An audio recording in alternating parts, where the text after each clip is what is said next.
আমরা আপাতত প্রথম আমাদের অতিথির কাছে যাব এবং তার কাছে তার নাম এবং পরিচয় জানতে চাইবো, এবং আপনি প্লিজ একটু বলবেন যে আপনি কোথা থেকে এসেছেন এবং আপনার নাম কি। Hello listeners, hello to all my friends of Jahangirnagar University. আমি পরশ, এসেছি জাহাঙ্গীরনগর ইউনিভার্সিটির মৌলানা ভাসানী হল থেকে। তো রাসেল ভাই, আমি জি, আপনার ঘটনায় চলে যাই আমরা।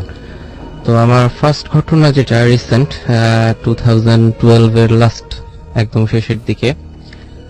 তো আমরা আমাদের স্যারের এবং আমাদের থিসিসের কাজে তো আমরা একটা ফরেস্টে যাই, উত্তরবঙ্গের। কোন ফরেস্টে গিয়েছিলাম এটা সম্ভবত না বলাটাই ভালো। তো আমরা যখন ওই ফরেস্টে যাই, তো আমি, আমার টিচার আর একজন সিনিয়র ভাই, এই তিনজন।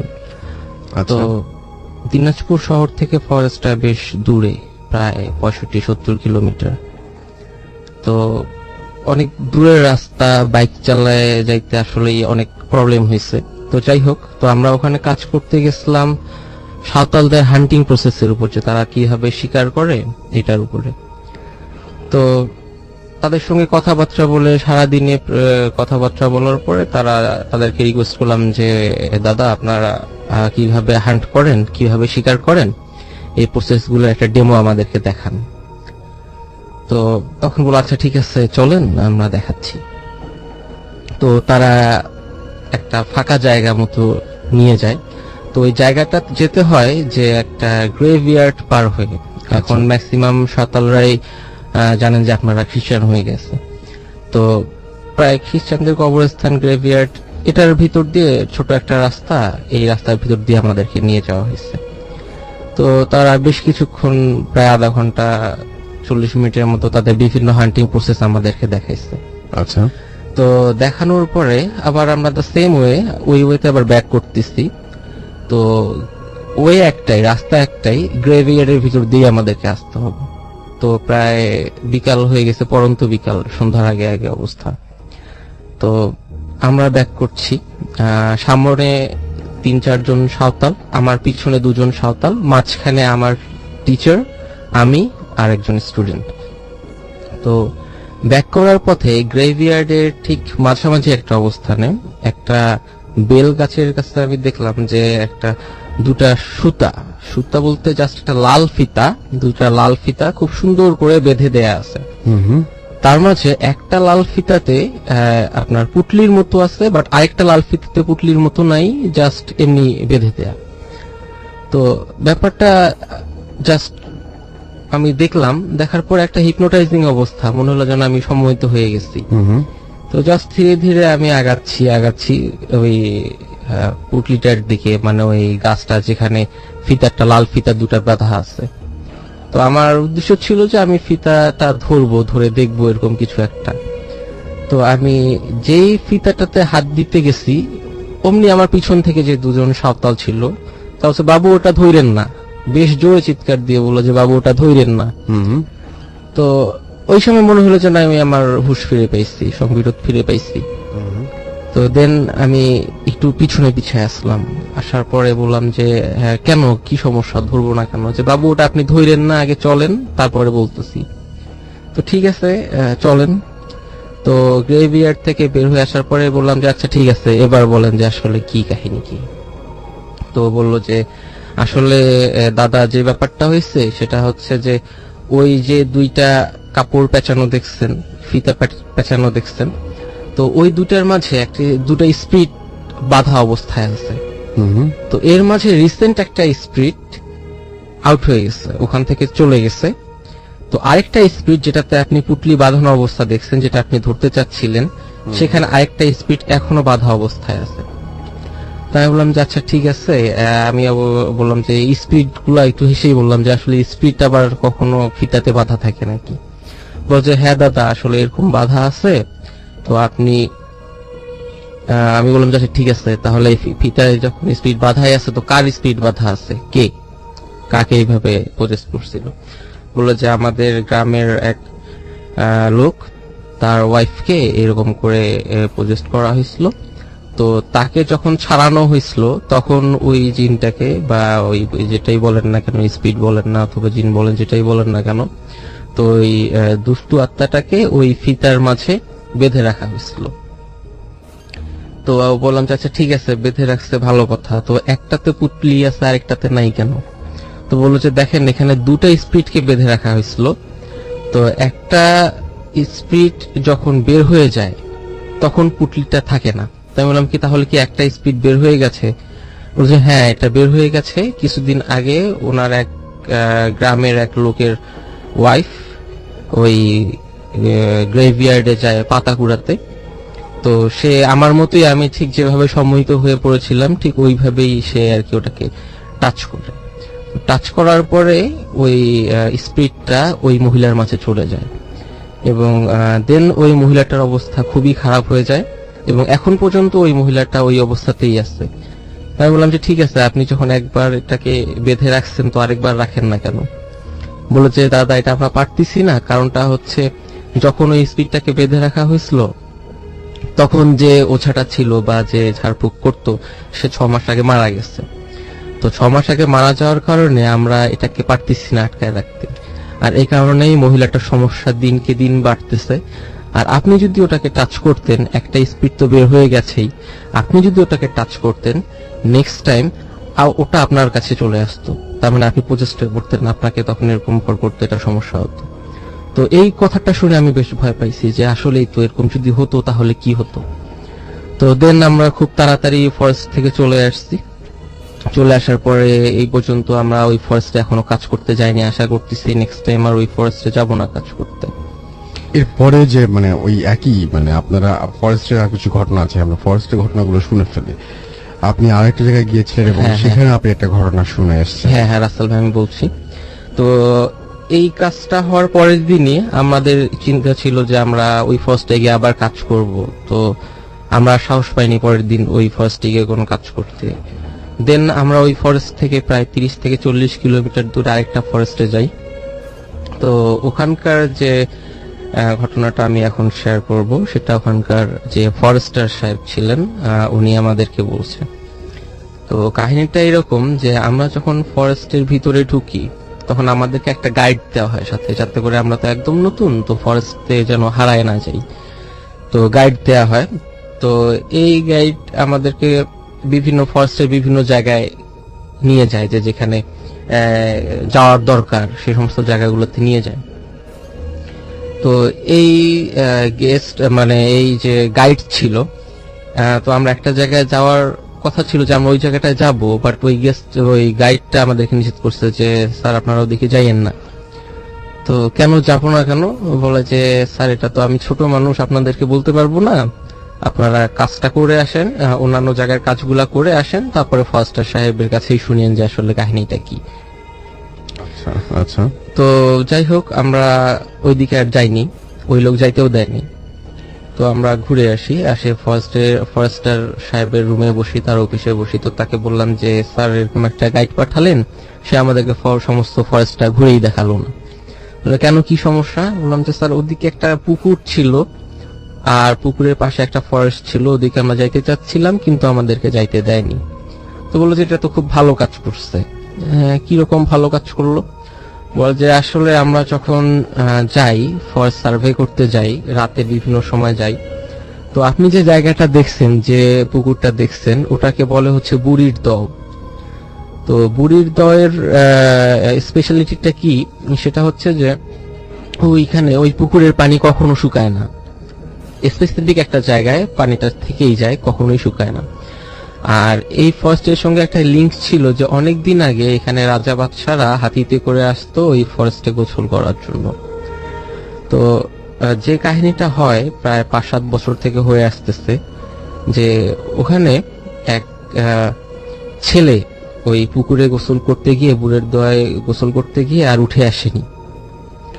তো প্রায় হয় কি যে ফরেস্টাররা যখন যায় ফরেস্ট সার্ভে করতে, তো তারা দেখে যে একটা বাচ্চার মতো অবয়ব, ব্ল্যাকিশ অবয়ব, তো সেটা জাস্ট রান করতেছে তাদের চারপাশে এবং কখনো জাম্প করে পুকুরে পড়তেছে, আবার পুকুর থেকে উঠে আসতেছে, আবার এগেইন অ্যান্ড এগেইন কাজটা সে করতেছে, বারবার সে কাজটা করতেছে।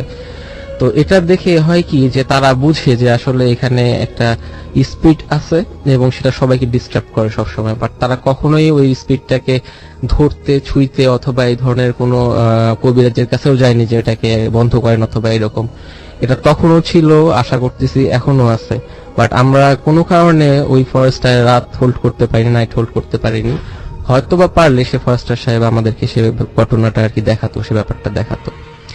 ওকে, আপনাকে অনেক ধন্যবাদ। আমরা আবার আপনার কাছে ফিরে আসব। আমরা যাচ্ছি আমাদের পরবর্তী গেস্টের কাছে, তবে তার আগে আমরা আমাদের দ্বিতীয় অতিথির কাছে জানতে চাইবো আপনার নাম, অর্থাৎ আপনার পরিচয় এবং কোথা থেকে আপনি এসেছেন। হ্যালো লিসনার্স, আমি মোহাম্মদ মশিউর রহমান, ঢাকার আরকে মিশন রোড গুপিবাগ থেকে এসেছি। আচ্ছা, শুনি আপনার প্রথম ঘটনা। তো রাসেল ভাই, আমার ঘটনা হচ্ছে আমার বাসা কেন্দ্রিক। আমি আমার ফ্যামিলি 1957 সালে ঢাকার আরকে মিশন রোডে অবস্থান করে, মানে বিক্রমপুর থেকে সপরিবারে চলে আসে। তো আমি ওই প্রসঙ্গে আলোচনা করছি না, আমি সরাসরি ঘটনা চলে যাচ্ছি। ঘটনাটা ঘটেছে 31st নাইট 2005 এর দিকে। তো সেদিন রাত্রে আমি খুব দেরি করে বাসা ফিরি, 2টা-2:30টার দিকে। তো ঘটনাটা ঘটেছে আমার চাচির সাথে। আমার চাচি রাত্রে তাহাজ্জুদের নামাজ পড়তে উঠে। তো তিনি 3টা-3:30টার দিকে উঠেছে এবং উঠে টয়লেটে যাওয়ার জন্য প্রস্তুতি নিচ্ছিল। আমি রাসেল ভাই পড়ি, আমাদের একতলা বাড়ি। তো টয়লেটের সাইডটা একটু বর্ণনা করি।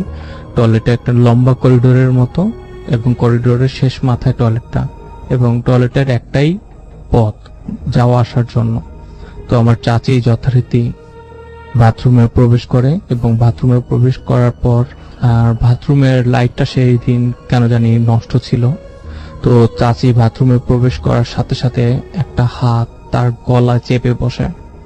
তো চাচি প্রচন্ড ব্যথা অনুভব করে, সে চিৎকার দিয়ে দৌড়ে বাইরে চলে আসে এবং তার চিৎকারে বাড়ির সবাই জেগে যায় এবং আমার বোন সাথে সাথে জেগে বাথরুমের ওইখানে হাতের কাছে যা ছিল তাই ছুঁয়ে মারতে থাকে। আমরাও সবাই সামনে সামনে চলে আসি এবং আমাদের সবাই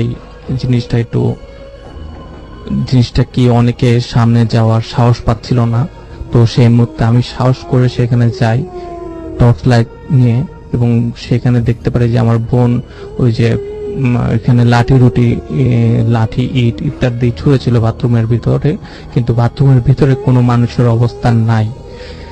তো রাসেল ভাই, বাথরুমটা এরকম একটা অবস্থায় ছিল যে বাথরুমের যে রাস্তাটা সেখানে আমরা অবস্থান করছিলাম, কিন্তু সেখান থেকে কোনো লোকজন আমরা খুঁজে পাই নাই। আমরা অনেক টর্চ লাইট দিয়ে খোঁজার চেষ্টা করেছি, কিন্তু সেখানে কোনো লোক বা কোনো কিছুই ছিল না। এবং আমি চাচির সামনে গিয়ে দেখতে পেরেছি যে চাচির গলায় খুব লাল একটা বর্ণ, যেভাবে একটা মানুষের গলায় চেপে ধরলে যে অবস্থাটা সৃষ্টি হয়, সেই অবস্থাটা চাচির গলায় ছিল এবং চাচি খুব ভয় পাইছিল এবং তার সারা শরীর বেয়ে ঘাম ঝরছিল। এটাই ছিল তার সাথে ঘটে যাওয়া ঘটনাটা। ওকে, ফাইন। চলে যাচ্ছি ঘটনায়। অনেকেই আমাদের এখানে আসেন ঘটনা শোনাতে আপনাদেরকে, এবং অনেক রাতে যেহেতু আসতে হয়, অনেক কষ্ট করে আসেন। আসলে কৃতজ্ঞতা জানানোর কোনো ভাষা আমার কাছে নেই। আবার অনেকে অনেক ইচ্ছা থাকা সত্ত্বেও আসতে পারেন না, অনেকে দূরত্বের কারণেও আসতে পারেন না। যেমন এই যে ঘটনা আমরা পেয়েছি, সেই ঘটনাটি পাঠিয়েছেন আমাদেরকে তিথি মাইজদি, নোয়াখালী থেকে। আমরা তার ঘটনাটি পড়ছি।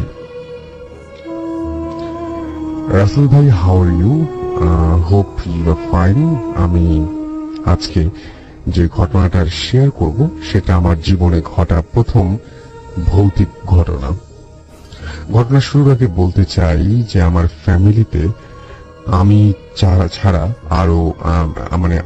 আর কেউ ভূত, জিন, প্রেতাত্মা এগুলো বিলিভ করে না।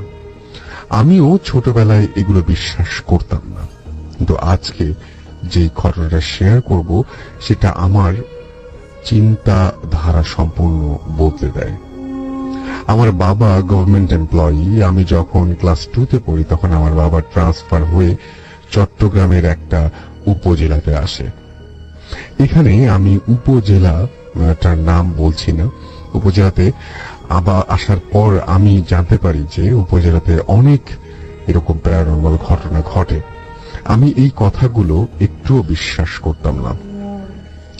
প্রথম 2 বছর আমাদের কোনো প্রবলেম হয়নি, এমনকি তখন উপজেলাতে কোনো ভৌতিক ঘটনা ঘটেনি। 2007-এ একদিন আমার আঙ্কেল, আন্টি এবং কাজিনরা আমাদের বাসায় আসে। সারাদিন আমি আমার কাজিনদের সাথে খুব মজা করি।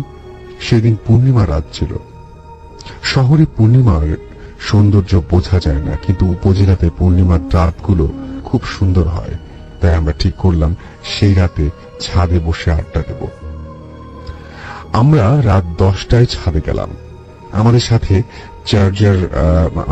চার্জ লাইট ও টর্চ লাইট ছিল, কিন্তু পূর্ণিমা রাত হওয়ায় আমরা সেগুলো চালালাম না। আমরা যখন আড্ডা দিচ্ছিলাম, হঠাৎ আমার চোখ ছাদের একটি পাশে ওয়াটার ট্যাঙ্কের দিকে গেল। আমার মনে হলো কেউ একজন আমার জাস্ট তাকিয়ে আমার দিকে তাকিয়ে আবার জাস্ট সঙ্গে সঙ্গে সরে গেল।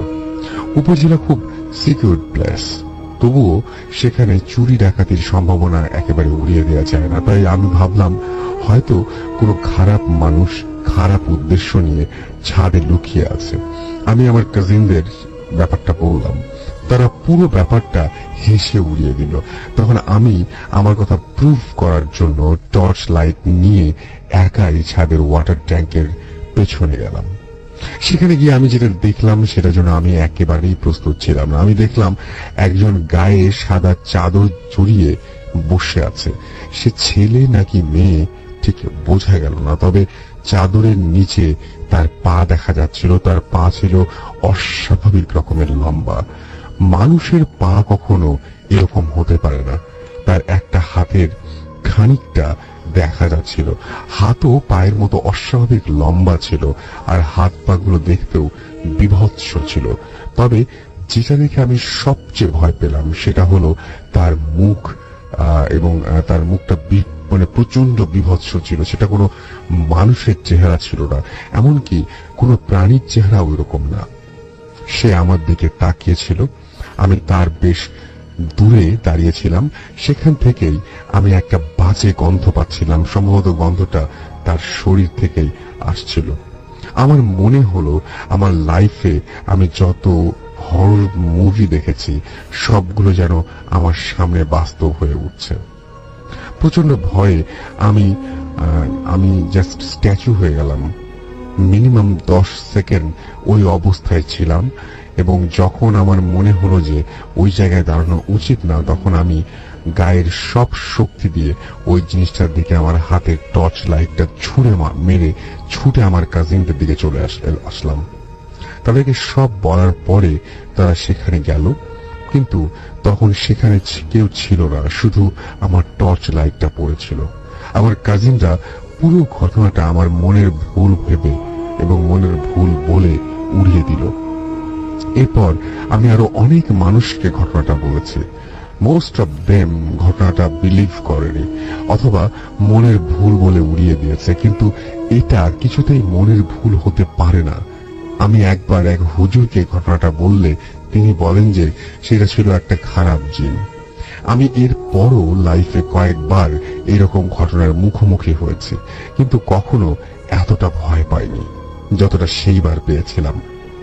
এই ছিল আমার ঘটনা। জানি আপনি আমার ঘটনাটা মিথ্যা বলে উড়িয়ে দিয়েছেন কিনা জানি না, কিন্তু আমি এক বিন্দুও মিথ্যা বলিনি। ঘটনাটা ভালো লাগলে পড়ে শোনাবেন।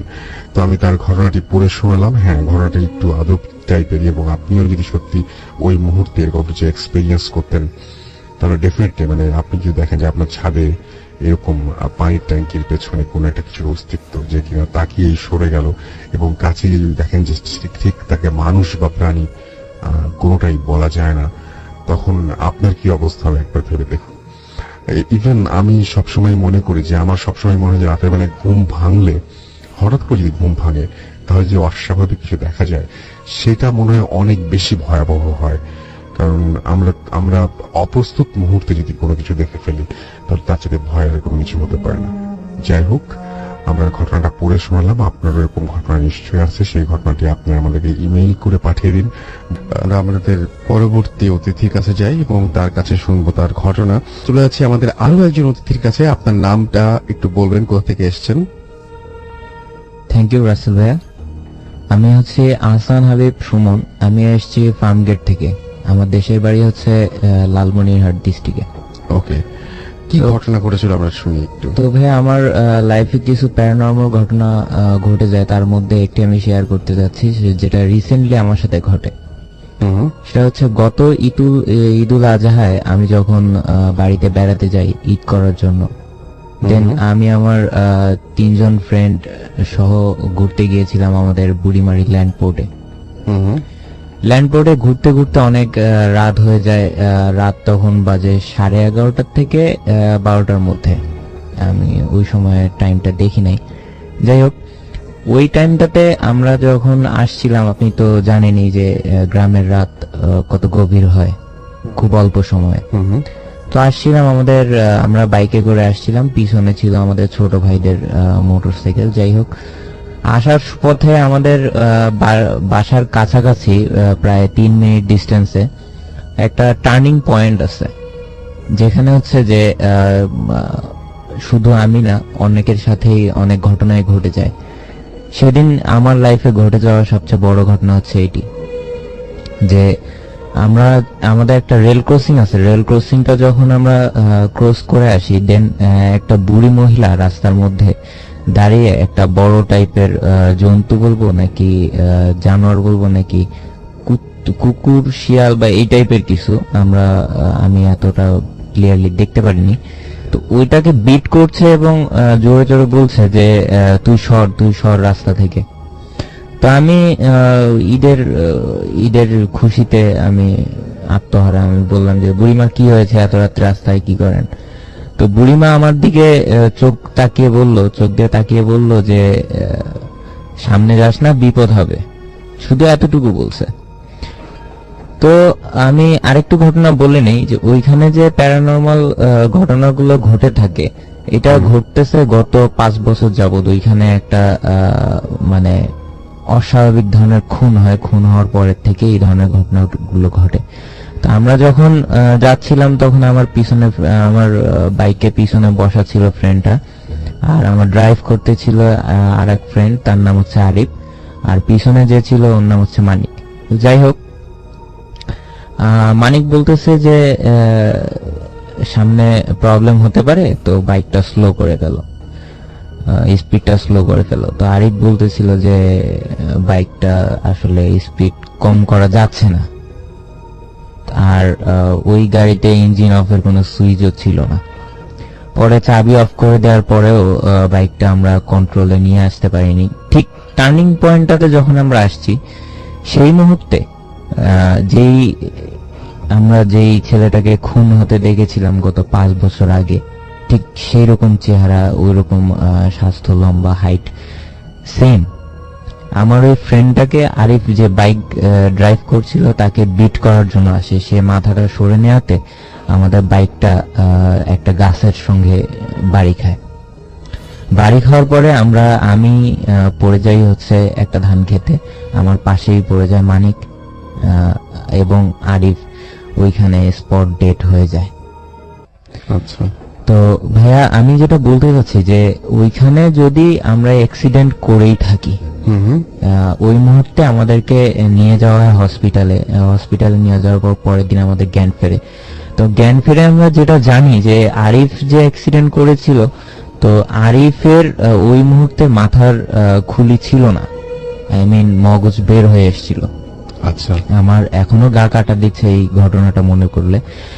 তো তারপরে আমরা যেটা শুনতে পারি, আমরা তো ওই মুহূর্তে আমাদের কোনো সেন্স ছিল না, শুনতে পারছি মানুষের মুখে, এবং আমাদের পিছনে যে বাইকটা ছিল, আমাদের পিছনে আরেকটা বাইক ছিল ছোট ভাইদের, ওদের কাছ থেকে, ওদের মুখ থেকে শোনা। ওইখানে আমাদের যে বাইকটা অ্যাক্সিডেন্ট হয়, বাইকটার কোনো পরিমাণ ক্ষতি হয়নি, ইভেন এক লুকিং গ্লাস কোনো স্ক্র্যাচ পড়ে নেই, সামান্য স্ক্র্যাচ পড়েছে, তেমন কোনো স্ক্র্যাচ পড়ে নাই। শুধু তাই না রাসেল ভাইয়া, ঢাকা থেকে যে কোচগুলো ঢোকে আমাদের ওই ল্যান্ডপোর্ট এরিয়াতে, এনারা কিন্তু লালমনিরহাটে অনেকক্ষণ ব্রেক দেয়। তার কারণ হচ্ছে রাতের বেলা যখন ওই টার্নিং দিয়ে যায়, ঠিক সেই সময় ওই টার্নিং এ ওনারা একটা রোড তিনটা দেখতে পারে। ইভেন এমন একটা জায়গা দিনের বেলা গেলেও অনেক হন্টেড মনে হয়, আশেপাশে কোনো বাড়িঘর নেই, শুধু আছে বাসা। তো রাসেল ভাই, এই ছিল আমার ঘটনা। আচ্ছা, আপনাকে অনেক ধন্যবাদ। আমরা চলে যাচ্ছি আমাদের পরবর্তী আবার প্রথম গেস্টের কাছে, প্রথম অতিথির কাছে। আমরা তার কাছে যাব, তবে তার আগে আমরা আমাদের পরবর্তী ঘটনায়, এবং আমাদের সাথে এই মুহূর্তে রয়েছেন আমাদের প্রথম অতিথি। আপনার নামটা প্লিজ আরো একবার বলুন। সম্ভবত আপনার নাম পরশ, রাইট? পরশ এসছেন আমাদের সাথে আবারও তার ঘটনা নিয়ে। তার নানুর সাথে একটা ঘটনা ঘটেছিল, সেই ঘটনাটি তিনি এখন শোনাবেন আমাদেরকে। আশা করছি আপনাদের ভালো লাগবে। পরশ, আপনার কাছে। হ্যালো লিসেনার্স, পরশ এগেইন। আজকে এখন আমি যে ঘটনাটা আপনাদের সাথে শেয়ার করব, তো এই ঘটনাটা শেয়ার করার আগে আপনাদের বলে দিই, আপনারা যারা জানালা খুলে ভূত এফএম শুনছেন, তো প্লিজ জানালাগুলো এখনই শাট করে দিন, বন্ধ করে দিন, কারণ আমার এই স্টোরিটা শোনার পরে মনে হয় না আপনারা কেউ জানালার কাছে গিয়ে জানালাটা বন্ধ করতে পারবেন। হাউএভার, তো আমার এই ঘটনাটা আমার এক নানুর সাথে ঘটে যাওয়া ঘটনা। উনি গত 2007 সালে মারা যান। তো মারা যাওয়ার আগে বেশ কিছু ঘটনা সে আমার সঙ্গে শেয়ার করছিল, তার মাঝে এটা একটা, যেটা শুনে আমি বেশ ভয় পেয়েছি আর কি। তো এই ঘটনাটা শুরু বললে ভুল হবে, মানে ঘটনাটা যে সময়কার সেটা হচ্ছে অনেক আগের। উনি যখন স্টুডেন্ট অবস্থায় ছিলেন, প্রায় ব্রিটিশ পিরিয়ড অথবা এরকম 1948 এর আগে, 47-এর আগে অথবা 48-এর আগে এরকম। তো উনি যে স্কুলে পড়তেন, ওই সময় পড়াশোনা খুব কম স্টুডেন্টই করতো। তো অনেক দূর দূর থেকে স্টুডেন্টরা একটা স্কুলে এসে পড়তো, কেননা স্কুলের সংখ্যাও এত বেশি ছিল না এখনকার মতো যে অ্যাভেলেবেল যে আপনারা গিয়ে পড়বেন এরকম। তো অনেক দূর দূরান্ত থেকে স্টুডেন্টরা এসে পড়তো। তো স্টুডেন্টরা যেহেতু অনেক দূর থেকে আসতো, তো স্কুলের পিছনে একটা হোস্টেলের মতো করে দেয় আর কি, প্রিন্সিপাল স্যার অথবা হেডমাস্টার স্যার একটা হোস্টেলের মতো করে দেয়। তো আমি স্কুলের বর্ণনাটা দিচ্ছি। এটা হচ্ছে জাস্ট একটা ট্রায়াঙ্গেল শেপ, 3 কোণা শেপ, মাঝখানে হচ্ছে আপনার স্কুলটা, স্কুলের ঠিক পিছনেই হচ্ছে হোস্টেল, আর তার ঠিক পাশেই হচ্ছে হেডমাস্টার স্যারের কোয়ার্টার বা বাসা। তো আরেকটু বলে রাখা ভালো যে আপনাদের যে হোস্টেলটা আছে, এই হোস্টেলটার পিছনে ছিল একটা চার্চ হচ্ছে খ্রিস্টানদের যেটাই। তো এই চার্চের সঙ্গে আর চার্চের পাশে আর হচ্ছে হোস্টেলের মাঝখানে ছিল একটা গ্রেভিয়ার্ড, খ্রিস্টানদের গ্রেভিয়ার্ড। তো যেটা হতো যে গ্রেভিয়ার্ডটা যেহেতু হোস্টেলের সাথেই লাগোয়া অবস্থায় ছিল, তো ওই হোস্টেলের যে জানালাগুলো ওই গ্রেভিয়ার্ডের পাশে ছিল বা গ্রেভিয়ার্ড বুক করেছিল, তো ওই জানালাগুলো স্টুডেন্টরা সবকিছু ভুলে গেলেও সন্ধ্যার আগে ঠিক ওই জানালাগুলো লাগিয়ে দিত। মানে কোনো অবস্থাতেই ওই জানালাগুলো সন্ধ্যার আগে খোলা থাকতো না, সব লাগানো অবস্থায় থাকতো। তো হাউএভার, এটা হচ্ছে অনেকটা বছরের শেষ, শীতের দিকে, নানুদের পরীক্ষাও প্রায় শেষ এবং নানুরা বেশ সিনিয়র, চলে যাবে এরকম একটা অবস্থা পরীক্ষা দিয়ে। তো ওনারা হেডমাস্টার স্যারকে বললো যে স্যার আমরা তো চলে যাব, আর বার্ষিক পরীক্ষাও প্রায় শেষ, তো শীতের সময় আমরা একটু পিকনিক করব, বেশি দূরে না, ক্যাম্পাসেই হোস্টেলের সামনেই আমরা একটু রান্না বাড়া করে জাস্ট একটু মজা করব এই। তো স্যার বলছেন আচ্ছা ঠিক আছে করো। তো নানা অ্যাজ ইউজুয়াল যেটা যে পিকনিকে যা যা করতে হয় করছেন, রান্না বাড়া করে, যেটা ফর্মালি যেটা হয় যে সিনিয়ররা জুনিয়রদেরকে আগে খাওয়ায় দেয়, তারপরে তাদেরকে পাঠায় দেয় এবং নেক্সট তারা খাওয়া দাওয়া করে একটু মজা টজা করে এই। তো এইভাবেই নানারা তার জুনিয়রদেরকে খাওয়াই দিচ্ছেন। খাওয়াই দেওয়ার পরে বলছে ঠিক আছে তোমরা রুমে চলে যাও, আমরা একটু পরে খাবো, পরে খাওয়ার পর জাস্ট ক্যাম্প ফায়ার অথবা এই ধরনের কিছু একটা করবে। তো নানুর যে রুমমেট ছিল, তার জুনিয়র ছিল, তো তাকে খাওয়াই দেওয়ার পরে রুমে পাঠায় দেওয়া হয়েছে। তো পাঠায় দেওয়ার কিছুক্ষণ পর নানুরা খাচ্ছেন, তো এই সময় বেশ জোরে একটা চিৎকার নানুরা শুনতে পায়। তো এটা শোনার পরে নানুরা প্রায় খাবার টাবার রেখে এক দৌড় দিয়ে চলে যায় যে আসলে কোন রুমটা থেকে চিৎকার আসলো। তো দেখলো যে নানু যে রুমে থাকে সেই রুম থেকেই চিৎকারটা আসছে, এবং নানুর বেডের পাশে তার রুমমেট যে ছোট ভাই ছিল সে জাস্ট উবুর হয়ে পড়ে আছে। তো মুখটা তার দেখা যাচ্ছে না। বাট ইন্টারেস্টিং ব্যাপার এটাই যে জানালাটা নানু বিকালেই লাগায় দেয় অথবা তার রুমমেট বিকালেই লাগায় দেয়, কেউ কোনো অবস্থাতেই সন্ধ্যার পরে ওটা খোলা রাখে না, সেই জানালাটা খোলা, এবং কোনো ধরনের এয়ার ফ্লো নাই, কোনো বাতাস নাই, কিচ্ছু নাই। তারপরও ওই জানালাটা জাস্ট বাড়ি খাচ্ছে কপাটের সঙ্গে। হাউএভার, তো নানুরা জানলাটা প্রথমেই ঢুকে জানলাটা আগে লাগায় দেওয়ার পরে ছেলেটাকে জাস্ট বিছানায় শোয়ানোর পরে যেটা দেখে যে তার গলার মাঝে জাস্ট একটা দাগ হয়ে আছে, যে কারো গলা যদি কেটে দেয়া হয় ব্লাডের যেরকম ছাপ পড়ে, এই ছাপটা কিন্তু সেরকম না, নট লাইক দ্যাট, এইরকম না। ছাপটা হচ্ছে আপনি যদি কষে কাউকে চড় মারেন অথবা জোরে যদি ধরেন 5টা আঙ্গুল কিন্তু বসে যায়, 5টা আঙ্গুল বসে যায়, বাট ওখানে কিন্তু কোনো ব্লাড অথবা এরকম কিছু থাকে না। বাট ওই ছেলেটার গলার মাঝে 5টা আঙ্গুল বসছে ঠিকই, কিন্তু ওখানে ব্লাডের একটা ছোপ দাগ আছে, মানে তরল, ব্লাডটা হচ্ছে লিকুইড, এরকম একটা অবস্থা। মানে কেউ কাটা হাত দিয়ে অথবা এমন ভাবে ধরছে যে ছেলেটার গলা থেকে ব্লাড বের হয়ে আসছে, এরকম একটা। তো ব্লাডটা পরিষ্কার করার পরে দেখা গেল যে না, তার গলায় আসলে কাটাও যায় নাই অথবা মুখ দিয়ে ব্লাডও পড়ে নাই। তো কিছুক্ষণ পর পানিটা নিতে আর পরে ছেলেটা যখন হুঁশ ফিরলো তখন বললো যে আচ্ছা কি সমস্যা, কি এরকম করে চিৎকার করলা কেন, আর তোমার গলায় এরকম ব্লাড আসলোই বা কোথা থেকে, তোমার গলা তো কাটা যায় নাই, কি সমস্যা কি? তো বললো যে ভাইয়া আপনারা যখন আমাদেরকে খাওয়ানোর পরে রুমে পাঠাই দিলেন, তো আমি এসে দেখি যে এই রুমের এই জানালাটা খোলা। তো জাস্ট জানালা খোলা, আমি বিকালে জানালা লাগাইছি, কে জানলা খুলছে এটা আমি বুঝতে পারি নাই, আর আপনারা তো অনেক আগে থেকেই বাইরে। তো যাই হোক, তো আমি আর কি জানলাটা লাগাইতে যাই। তো জানলাটা লাগানোর মানে জাস্ট কপাটে হাত দিছি যে জানলাটা লাগাবো, এই সময় একটা হাত, জাস্ট আপনার হচ্ছে ব্লাড মিক্সড হাত, মানে হাতটা এরকম যে হয়তো বা গলে পচে গেছে, বাট হাতের মধ্যে এখনো রক্ত লেগে আছে, খপ করে এসে আমার গলাটা চিপে ধরছে। তো চিপে ধরার পরে যেটা হয়েছে যে সে আমাকে টানতেছিল যে জানলাটা দিয়ে আমাকে বাইরে নিয়ে যাবে, বাট জানালাটা এই সময় আমি মানে এমন ভাবে অবস্থা যে আমার শ্বাস পুরো বন্ধ হয়ে আসছে, আমি কিছুই বলতে পারতেছিলাম না। বাট জানালাটার কাছে সে যখন আমাকে টেনে নিয়ে যায়, বাট নিয়ে যাওয়ার পরে আমার মনে হলো যে সে হয়তো আমাকে বাইরে নিয়ে যাবে, পারতেছিল না বাইরে নিয়ে যেতে, কারণটা হচ্ছে জানালায় গ্রিল ছিল, সারাশি ছিল, এই কারণে সে পারেনি। আর এই সময় আমি খুব জোরে একটা চিৎকার দিচ্ছি, তারপরে কি হয়েছে আমার আর মনে নেই। তারপরে ভাই যে আপনারা আমাকে বিছনায় থেকে উঠালেন, এরকম একটা অবস্থা। তো এই অবস্থায় নানুরা যদিও বেশ বড়, তারপর অনেক ভয় পাওয়ার পরে হয় যে কি, যে সেই হোস্টেলে আর কেউ থাকে না। সঙ্গে সঙ্গে রাতে তারা প্রায় সবাই প্রিন্সিপাল স্যারের বাসা, যেহেতু স্কুলের পিছনেই, তো তারা সবাই হেডমাস্টার অথবা প্রিন্সিপাল স্যারের বাসায় চলে যায়। যার পরে বলে যে স্যার এই যে এইরকম কাহিনী ঘটছে, তো আমরা এখন কি করব? তো বললো যে আচ্ছা ঠিক আছে, এটা তো বেশ ভয়ঙ্কর একটা ঘটনা, তোমরা সবাই যে 15-20 জন যারা ছিল, তোমরা আজকে রাতে আমার বাসায় থাকো, কালকে সকালে দেখা যাক কি করা যায়।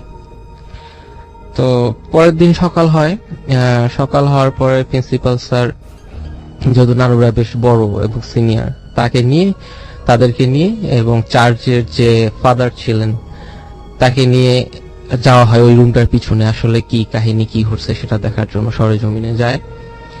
তো যাওয়ার পরে তারা দেখে যে রুমটার ঠিক পিছনেই, নানুরা যে রুমে ছিল এবং যে জানলাটা খোলা ছিল তার পিছনেই গ্রেভিয়ার্ডে একটা জায়গায় মাটিটা উলট পালট করা কিরকম, আপনি যদি কোদাল দিয়ে কোবায় মাটিটাকে মানে কোন রকম জাস্ট একটা জিনিস চাপা দিতে চাচ্ছেন, ভালোভাবে না, কোনোভাবে একটা চাপা দিতে চাচ্ছেন, এইরকম একটা অবস্থা, যে ওখানে বোঝা যাচ্ছে যে কেউ খুব তাড়াহুড়া করে ওই জায়গাটায় আর কি কিছু একটা চাপা দিছে।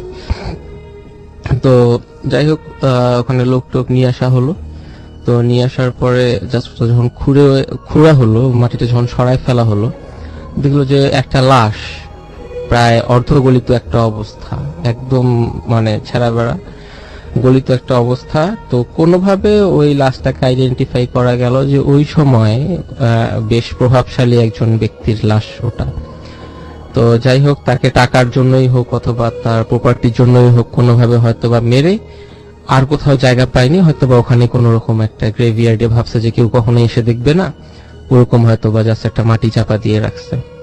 তো যারা মাটি চাপা দিয়ে রাখছে তাদের উদ্দেশ্য হয়তো বা এরকম হইতে পারে যে তারা দেখবে না এবং তাদের সম্পত্তি কোনো না কোনো ভাবে হাতায় নিবে।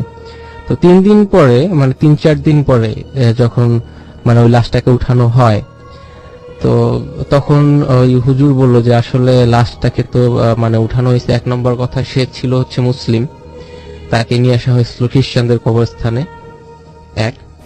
আর আরেকটা কারণ হচ্ছে যেটা যে সে হয়তোবা ওই ছেলেটাকে যখন অ্যাটাক করছিল তখন হয়তোবা সে ছেলেটাকে বলতে চাচ্ছিল যে আমাকে কারা মারছে বা কি জন্য মারছে, এই কারণটা হয়তোবা বলতে চাচ্ছিল, বাট ছেলেটা তো হয়তোবা সেটা বুঝেনি, কারণ ওর যে রুমমেট ছিল সে হয়তোবা বুঝেনি। তো এরকম ভয় পেয়ে যখন দেখা হলো, তো তারপরে হুজুররা বেশ কিছু তাবিজ করে চারপাশে হোস্টেলটা বন্ধ করে দিল আর কি, তাবিজ করে। আর ওই লোককে খুব সুন্দরভাবে আর কি।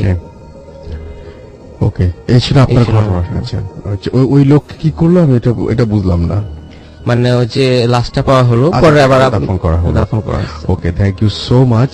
আমরা একটা ঘটনা, আপনার সেকেন্ড ঘটনা শুনলাম পরশের কাছে, এবং পরশের ঘটনা কিন্তু আমরা বেশ প্রশংসা পাচ্ছি।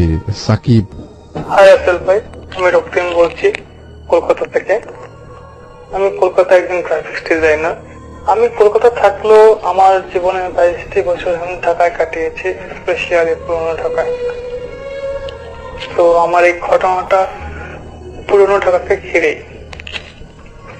কলকাতা থেকে যখন ছুটি পেয়ে ঢাকায় আসি, তখন আমি দাদার বাড়িতে উঠি। দাদার বাড়ি অ্যাপার্টমেন্টটা 7th ফ্লোরে, বাট দাদা থাকতো 3rd ফ্লোরে। আমি দাদাদের রুমে থাকতাম জেঠুর সাথে, কারণ জেঠু খুব অসুস্থ ছিল, তো জেঠুর সাথে থাকতে হতো কখন কি দরকার পড়ে।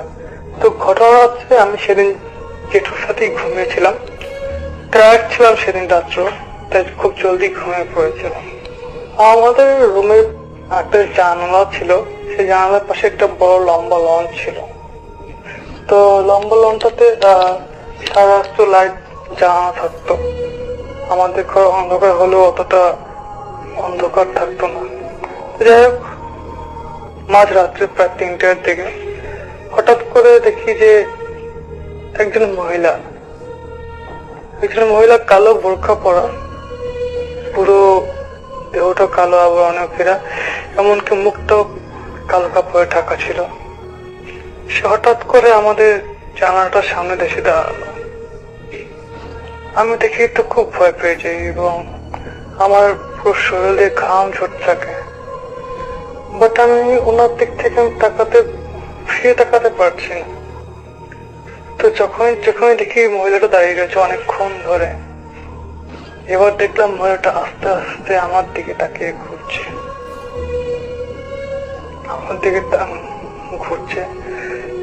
হঠাৎ করে দেখে মহিলাটা আমার সামনে চলে এসেছিল, এবং যখনই চলে এসে তখনই আমার যেটা আমার ঘুম ভাঙিয়ে দেয়। সে বলে যে উনি বাথরুমে যাবেন। তখন আমি লাফ দিয়ে ঘুম থেকে উঠি এবং দেখি কোথাও কিছু নেই। তখন যেটা আমাকে বললো যে আমি তোকে অনেকক্ষণ ধরে ডাকছিলাম, বাট তুই কোনো সাড়া দিচ্ছিলি না। আমি যখন তোকে ধাক্কা দিই তখন তোর ঘুম ভাঙে, এবং আমি ফিল করলাম যে আমার ঘাড়টা প্রচন্ড পেইন করছিল। সেই ঘটনাটা আমি পরদিন বৌদিকে বললাম। বৌদি বললো তুমি খুব ভয় পেয়েছো, কিছু একটা ছাড়িয়ে নিও।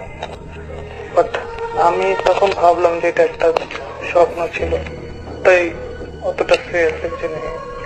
তো এটাই ছিল আমার প্রথম ঘটনা 2010 সালে।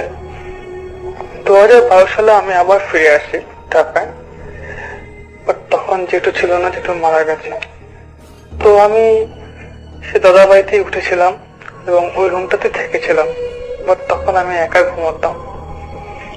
তো একা ঘুমানোর মাঝেও আমি কখনোই রাত্রিবেলা ঘুমালে ওই জানালাটার দিকে তাকাতাম না। তো যাই হোক, প্রায় 4 মাস ছিলাম এবার ঢাকায়। তো দুর্গাপুজোটাও ঢাকায় কাটে, বাট দুর্গাপুজোয় আমার দাদু খুব অসুস্থ হয়ে পড়ে এবং প্রায় 7 দিনের মধ্যে মারা যায়। তো ঘটনাটা ছিল দাদুর মারা যাওয়ার আগের দিন। আমি রাত্রে দাদার বাসায় চলে আসি, কারণ মা বাড়িতে তখন অনেক লোকজন ছিল, আর আমার দাদার বাড়ি থেকে মা বাড়ি প্রায় 3 মিনিটের রাস্তা, তো খুব কাছাকাছি ছিল। তো মামা বলেছিল যখন তোকে দরকার পড়বে তখন আমি তোকে ফোন করে জানিয়ে নেবো। তো সেই জন্য আমি রাত্রেবেলা চলে যাই।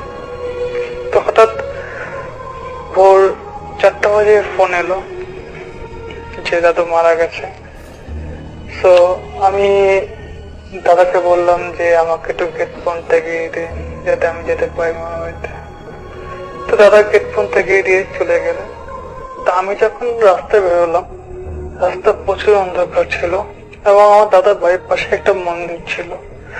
মন্দিরের গেটের উল্টো দিকেই ঠিক রাস্তার ওই পাটটাতে একটা খালি জায়গা ছিল, সেখানে বিভিন্ন ধরনের গাড়ি, ভ্যান গাড়ি, রিক্সা বা ঠেলা গাড়ি রাখা হতো। তো যখন আমি জাস্ট মন্দিরটা গেটের সামনে এসে দাঁড়ালাম যাচ্ছি, তখনই আমি ওই খালি জায়গাটাতে তাকালাম, দেখলাম যে এক বিভৎস মুহূর্ত।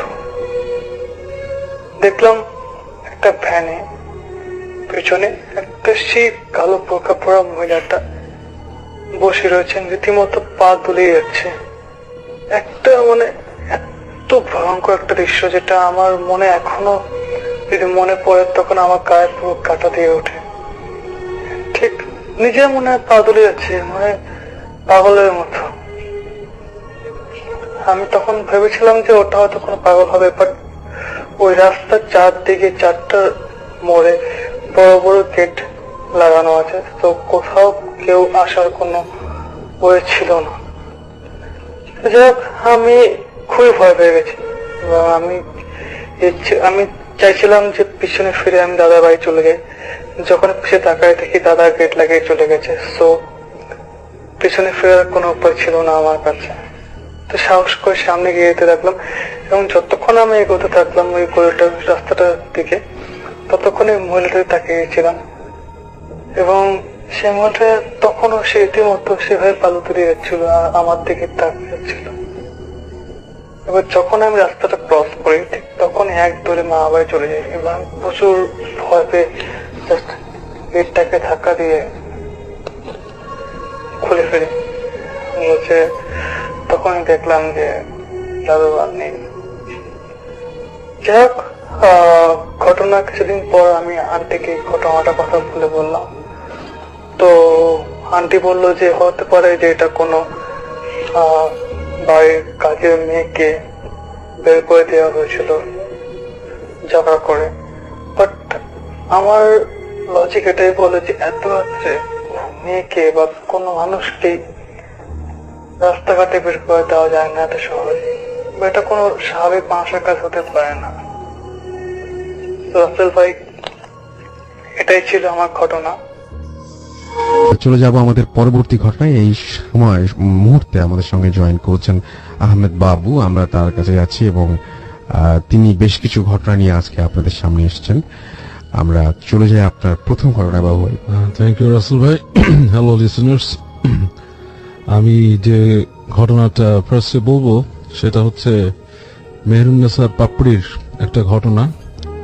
ও ভূতের গলিতে থাকে। ঘটনাটা ওর নিজের জীবনে ঘটা ঘটনা। ও কয়েকদিন আগে আমাকে জানায়। সেটা হচ্ছে যে ওই সময় খুব বন্যা হয়েছিল আর কি ঢাকার আশেপাশে অঞ্চলে। তো ওরা কয়েকজন ওই বন্যার সময় ওখানে ওদের এক ডিস্টেন্ট রিলেটিভের বাড়িতে বেড়াতে যায়। তো বেড়াতে যে বন্যার কারণে দেখা যাচ্ছে যে বাড়ির আশেপাশের অঞ্চলটা যেখানে নদী ছিল এবং এক্সটেন্ডেড এরিয়াগুলো বেশ প্লাবিত হয়ে গেছে আর কি, পানিতে মানে দেখা যায় না আর কি, চারিপাশে ডোবা। কিছু কিছু জায়গায় কিছু গাছ ছিল, সেই গাছগুলো দেখা যায়, আর দু এক জায়গায় ছোট ছোট মানে চরের মতো কিছু জায়গা উঁচু আর কি। এই অবস্থায় ওরা সকালে যখন বেরোয় তখন ঠিক সকাল 11টা বাজে। 11টার সময় ওরা নৌকা উঠে কয়েকজন যায়। তো যেতে যেতে বিভিন্ন জায়গায় ওরা থামে এবং কয়েকটা জায়গায় ওরা থেমে কতগুলো কচুরিপানার ফুল কালেক্ট করে। এটা because she was from Dhaka, সে ঢাকার থেকে গেছে, এগুলো সহজে সে দেখে না আর কি ঢাকায়। তো ওখানে দেখার কারণে সেটা খুব অ্যাট্রাক্ট হয় যে সেই কচুরিপানা ফুলের জন্য, সেগুলো কালেক্ট করে। তারপরে বিভিন্ন জায়গায় নেমে যেখানে নাকি হাঁটু পানি এসব জায়গায় ছবি টবিও তোলে। তো এক পর্যায়ে ওরা এক জায়গায় দেখে যে দুটো গাছ, বড় বড় দুটো গাছ, এক্সকিউজ মি, কুড বি আপনার সুপারি গাছ, ওটার নিচে ওরা যায়, দেখে যে একটা ছেলে, এই দেখা যাচ্ছে 8-10 বছর বয়সী একটা ছেলে, সে হেঁটে আসছে ওখান থেকে। তো হেঁটে এসে ওদের সাথে নৌকা উঠতে চায়। তোরা নৌকা উঠায় না ছেলেটাকে। তো উঠে নেওয়ার পরে দেখা যাচ্ছে যে নৌকায় বসে ওদের সাথে কথা বলতেছে এবং অনেক মানে কথাবার্তা বলছে এবং মানে ইন্টারাকশন হচ্ছে বিভিন্ন রকম। তো ছেলেটার চোখে একটু সমস্যা ছিল, একটা চোখে। তো ছেলেটা ওদের অনেক ছবি টবি তুলে দেয় আর কি, ছবি তুলে দেয়, ক্যামেরা দেয়, ওরাও তো ছেলেটার ছবি তোলে এবং অনেক সময় গল্প করে। তো এক পর্যায়ে দেখা যাচ্ছে ঘুরতে ঘুরতে মানে একটু মানে আকাশটা একটু অন্ধকার হয়ে আসছে আর কি সময়, মানে মনে হচ্ছে মেঘ মেঘ হয়ে গেছে আকাশে। তো এই পর্যায়ে ওই ছেলেটা এক জায়গায় নেমে যায় ওদের কাছ থেকে। নেমে যাওয়ার পরে ওরা যখন ফিরে আসার চেষ্টা করে দেখে যে বাড়ি খুঁজে পাচ্ছে না, চারিপাশে অনেক পানি। তো যে জায়গা থেকে রওনা দিয়েছিল বাসার যে এলাকাটা, ওটাই খুঁজে পাচ্ছে না। তো অনেকক্ষণ ঘোরাঘুরির পরে এক জায়গায় একবার তারা ডিটেক্ট করে যেটা আমাদের বাড়ি। তো সেখানে আসে, আসার পর দেখে যে ওই বাড়িতে ওদের যে রিলেটিভ ছিল, ওদের দাদু, সে বলতেছে যে কি ব্যাপার, তোমরা এতক্ষণ কোথায় ছিলে, অনেকক্ষণ মানে সময় হয়ে গেছে। তো হাত ঘড়িতে দেখে ও রওনা দিয়েছিল ঠিক 11টার দিকে, তখন বাজে প্রায় 11:15-20। So it's been only 15 minutes, কিন্তু ঘড়ি তখনও চলছে আর কি। তো তারপরে মনে করে জিজ্ঞেস করে যে এখন কতক্ষণ, আমরা অল্প কিছুক্ষণ বাইরে ছিলাম। তো বললো যে না, আসলে এখন তোমার কটা বাজে, এখন 3টা বাজে। তো দেখে 11:15। তো সে মনে করে যে হয়তো ঘড়িতে কোনো সমস্যা থাকতে পারে, এই কারণে হয়তো ঘড়ি টাইম কাউন্ট করেনি বা সামথিং। তো নেমে এসে যে বাসায় আসে, তো বাসায় এসে ওদের এক দাদু ছিল ওখানে। ওই দাদুটা আবার খুব মানে পরহেজগার টাইপের একজন মানুষ। উনি ওকে দেখেই বলে যে তোমরা কোথায় ছিলা, বলে যে আমরা এরকম জায়গায় ছিলাম। তো দাদু ওকে টেনে নিয়ে যায়, হাত ধরে টেনে নিয়ে আসে, ও জিনিসপত্র বলে রেখে দিতে, ওকে টেনে নিয়ে এসে রান্নাঘরের কাছে নিয়ে এসে একটা পান পাতা ওর গায়ে ঘষে, মানে ওর গায়ে ছোঁয়ায়, তারপর সেই পান পাতাটা আগুনে ফেলে দেয়। আগুনে ফেলে দেওয়ার সাথে সাথে দেখে যে কাঁচা পান পাতা সেটা জ্বলে মানে একদম পুড়ে গেছে, ছাই হয়ে গেছে। তো এটা দেখেও একটু স্টান হয় যে কি ব্যাপার, আগুনে পড়ে গেল এরকম কাঁচা পান পাতা। তারপর আর কিছু বলে না, বলে যাও তাহলে তুমি এখন রেস্ট নাও। তো যে ঘুমাতে যায়, ঘুমায় টুমায়, ও সন্ধ্যার দিকে উঠে ঘুম থেকে উঠে এসে হঠাৎ তার মনে পড়ে যে তার হাতে একটা ব্যাগ ছিল, সেখানে কচুরি পানা বা কিছু ভরা ছিল পাতাগুলো। তো ওইটার জন্য সে খুঁজে বের করে এনে ব্যাগটা খোলার পর দেখে সেটার মধ্যে কিছু হাড়গোড়, মানে কচুরি পানার ফুল নাই, কিছু হাড়গোড় টাইপের, মানে বেশ কালো কালো পুরানো হাড়গোড়ের মতো। তো এটা থেকে খুব স্টার্ন হয়ে যায় যে এটা কি, মানে আমি তো আসলে কচুরি পানা ফুলতেছিলাম, এটা আপনার হাড়গোড় কিভাবে হয়ে গেল। তো অনেকক্ষণ চিন্তা করে সে ওটাকে ফেলে দেয় একপাশে। তো ফেলে দেওয়ার পরে এক পর্যায়ে ওখান থেকে ঢাকায় চলে আসার পরে তো কয়েকদিন পর ওদের বাসায় ফোন আসে গ্রাম থেকে, ওর যে দাদু বাড়ি গেছিল সেখান থেকে ফোন করলো দাদু। তো তখন ল্যান্ড ফোন ছিল, ল্যান্ড ফোনের প্যারালাল লাইন ছিল। তো ওই পাশ থেকে হঠাৎ করে হ্যালো বলে ফোনটা তুলে দেখে ওর মা কথা বলতেছে। তো ওখানে ওর দাদু বলতেছে যে তোমার মেয়ে যে বাইরে গেছিল কয়েকদিন আগে, পানিতে যখন গেছিল নৌকাতে ঘুরতে, তখন আমি শুনলাম আরেকজনের সাথে যে একটা ছেলের সাথে দেখা হয়েছিল ওখানে, ছোট বাচ্চা। তুমি কি জানো তোমার মেয়েকে যখন আমি দেখছিলাম তখন তার গায়ের রং ছিল পুরো নীল, সেটা সে বুঝতে পারেনি, আমি দেখতে পারছি। আর যে ছেলেটা তাদের সাথে নৌকায় ছিল, ওই ছেলেটা কিন্তু আসলে মারা গেছে অনেকদিন আগে, প্রায় বছর 2-3 আগে মারা গেছে। ছেলেটা একসময় এখানে গ্রামে একটা গন্ডগোল হয়, সেই গন্ডগোলে ছেলেটার বাবা মা মারা যায়। তখন কিছু পরিবার, হিন্দু পরিবার তাকে নিয়ে পেলে বড় করে, এবং এক পর্যায়ে ছেলেটা যখন নাকি মানে এরকম 8-10 বছর বয়স হয়, তখন সে একসময় জ্বরে মারা যায়। তে তখন তাকে দাহ করা হয় এবং আফটার দ্যাট ওকে মাঝে মাঝে ওই অঞ্চলটাতে দেখা যায়। এবং ছেলেটাকে আইডেন্টিফাই করা হয়েছে, ছেলেটার চোখ একটা ছিল একটু ডিফেক্টিভ, হ্যাঁ, আর ছেলেটার নাম ছিল সম্ভবত, ও বলছে যেটা সাধন নাম ছিল, এবং ওই নাম এবং ডেসক্রিপশনের সাথে ছেলেটাকে আইডেন্টিফাই করে বলে ছেলেটা মারা গেছে। এবং এই ছেলেটাকে যেই দেখে সে কোনো না কোনো ভাবে ক্ষতির শিকার হয় সামহাউ। এখন ও কেন হয়নি বা ওর মধ্যেও কিছু ব্যাপার আসছিল যেটা আমি ঝেড়ে ওকে ক্লিয়ার করছি, এন্ড মানে ওর জন্য ক্ষতির ব্যাপার ছিল, হ্যাঁ, ও বেঁচে গেছে অনেক। তো ওকে এরপরে আর এরকম যেতে দিও না। ও কি নর্মাল অ্যাক্ট করতেছে? বলে যে হ্যাঁ নর্মালি আসছে, কোনো ব্যাপার না। তো তখন পাপড়ি যেটা করে, ও তাড়াতাড়ি ওই ছবি তুলছিল, সে ছবিগুলো খোঁজার চেষ্টা করে, খুঁজে সে ছবিগুলো পায়। কিন্তু ছবিগুলোর মধ্যে যেটা দেখে, ওই ছেলেটার ছবি যেখানে উঠছিল সেই ছবিটা মনে হচ্ছে যে একটা ক্যামেরা কেঁপে গেলে যেভাবে ছবি উঠে, ব্লারি হয়ে যায় চেহারা টেহারা, ওরকম ব্লারি একটা ফেস আসছে, কিন্তু ছেলেটার স্পষ্ট অবয়ব আসেনি। তো ছবিগুলো ওর মা নিয়ে ওটা নষ্ট করে ফেলে। বাট এখনো তার কাছে 2টা ছবি আছে। সে আমাকে বলছে যে ভাইয়া আপনি চাইলে কখন আপনাকে পাঠাবো ছবি 2টা। So that was the first story Rasel ভাই। Okay, thank you so much Babu ভাই। আমরা চলে যাব আমাদের পরবর্তী গেস্টের কাছে একটু মাঝখানে। আমরা চলে যাব আমাদের পরবর্তী অতিথির কাছে। আপনার নামটা আরেকবার একটু বলবেন, যেহেতু আমাদের এখানে দেখার কোনো অপশন নাই, সুতরাং আপনার গণনা। ধন্যবাদ রাসেল ভাই। আমি মশিউর রহমান শ্রাবণ, আরকে মিশন রোড গুপিবাগ থেকে আবার এসেছি। জি, তো আমি নেক্সট যে ঘটনাটা আপনাদের সবাইকে জানাচ্ছি, সেই ঘটনাটা আমাদের এলাকার একটি স্কুলের ঘটনাটা ঘটেছে 1997-এর দিকে। তো স্কুলটার স্থাপনা আরো আগে। স্কুলটা ছিল ইংলিশ মিডিয়াম একটা স্কুল, গার্লস স্কুল। তো স্কুলটাতে 2টা অবস্থায় স্টুডেন্টরা থাকতো, আবাসিক অনাবাসিক 2টা অবস্থায় ছিল স্কুলটাতে। তো আমি একটু স্কুলটার বর্ণনা দেই। স্কুলটা ছিল 3 তলা একটা ভবন, 1 বিঘা জায়গার উপর। তো স্কুলটাতে অনেক গাছগাছালি ছিল স্কুলটার সামনের দিক দিয়ে। তো ঘটনাটা ঘটে হলো স্কুলের 3 তলায় ছাত্রীদের হোস্টেলটা ছিল।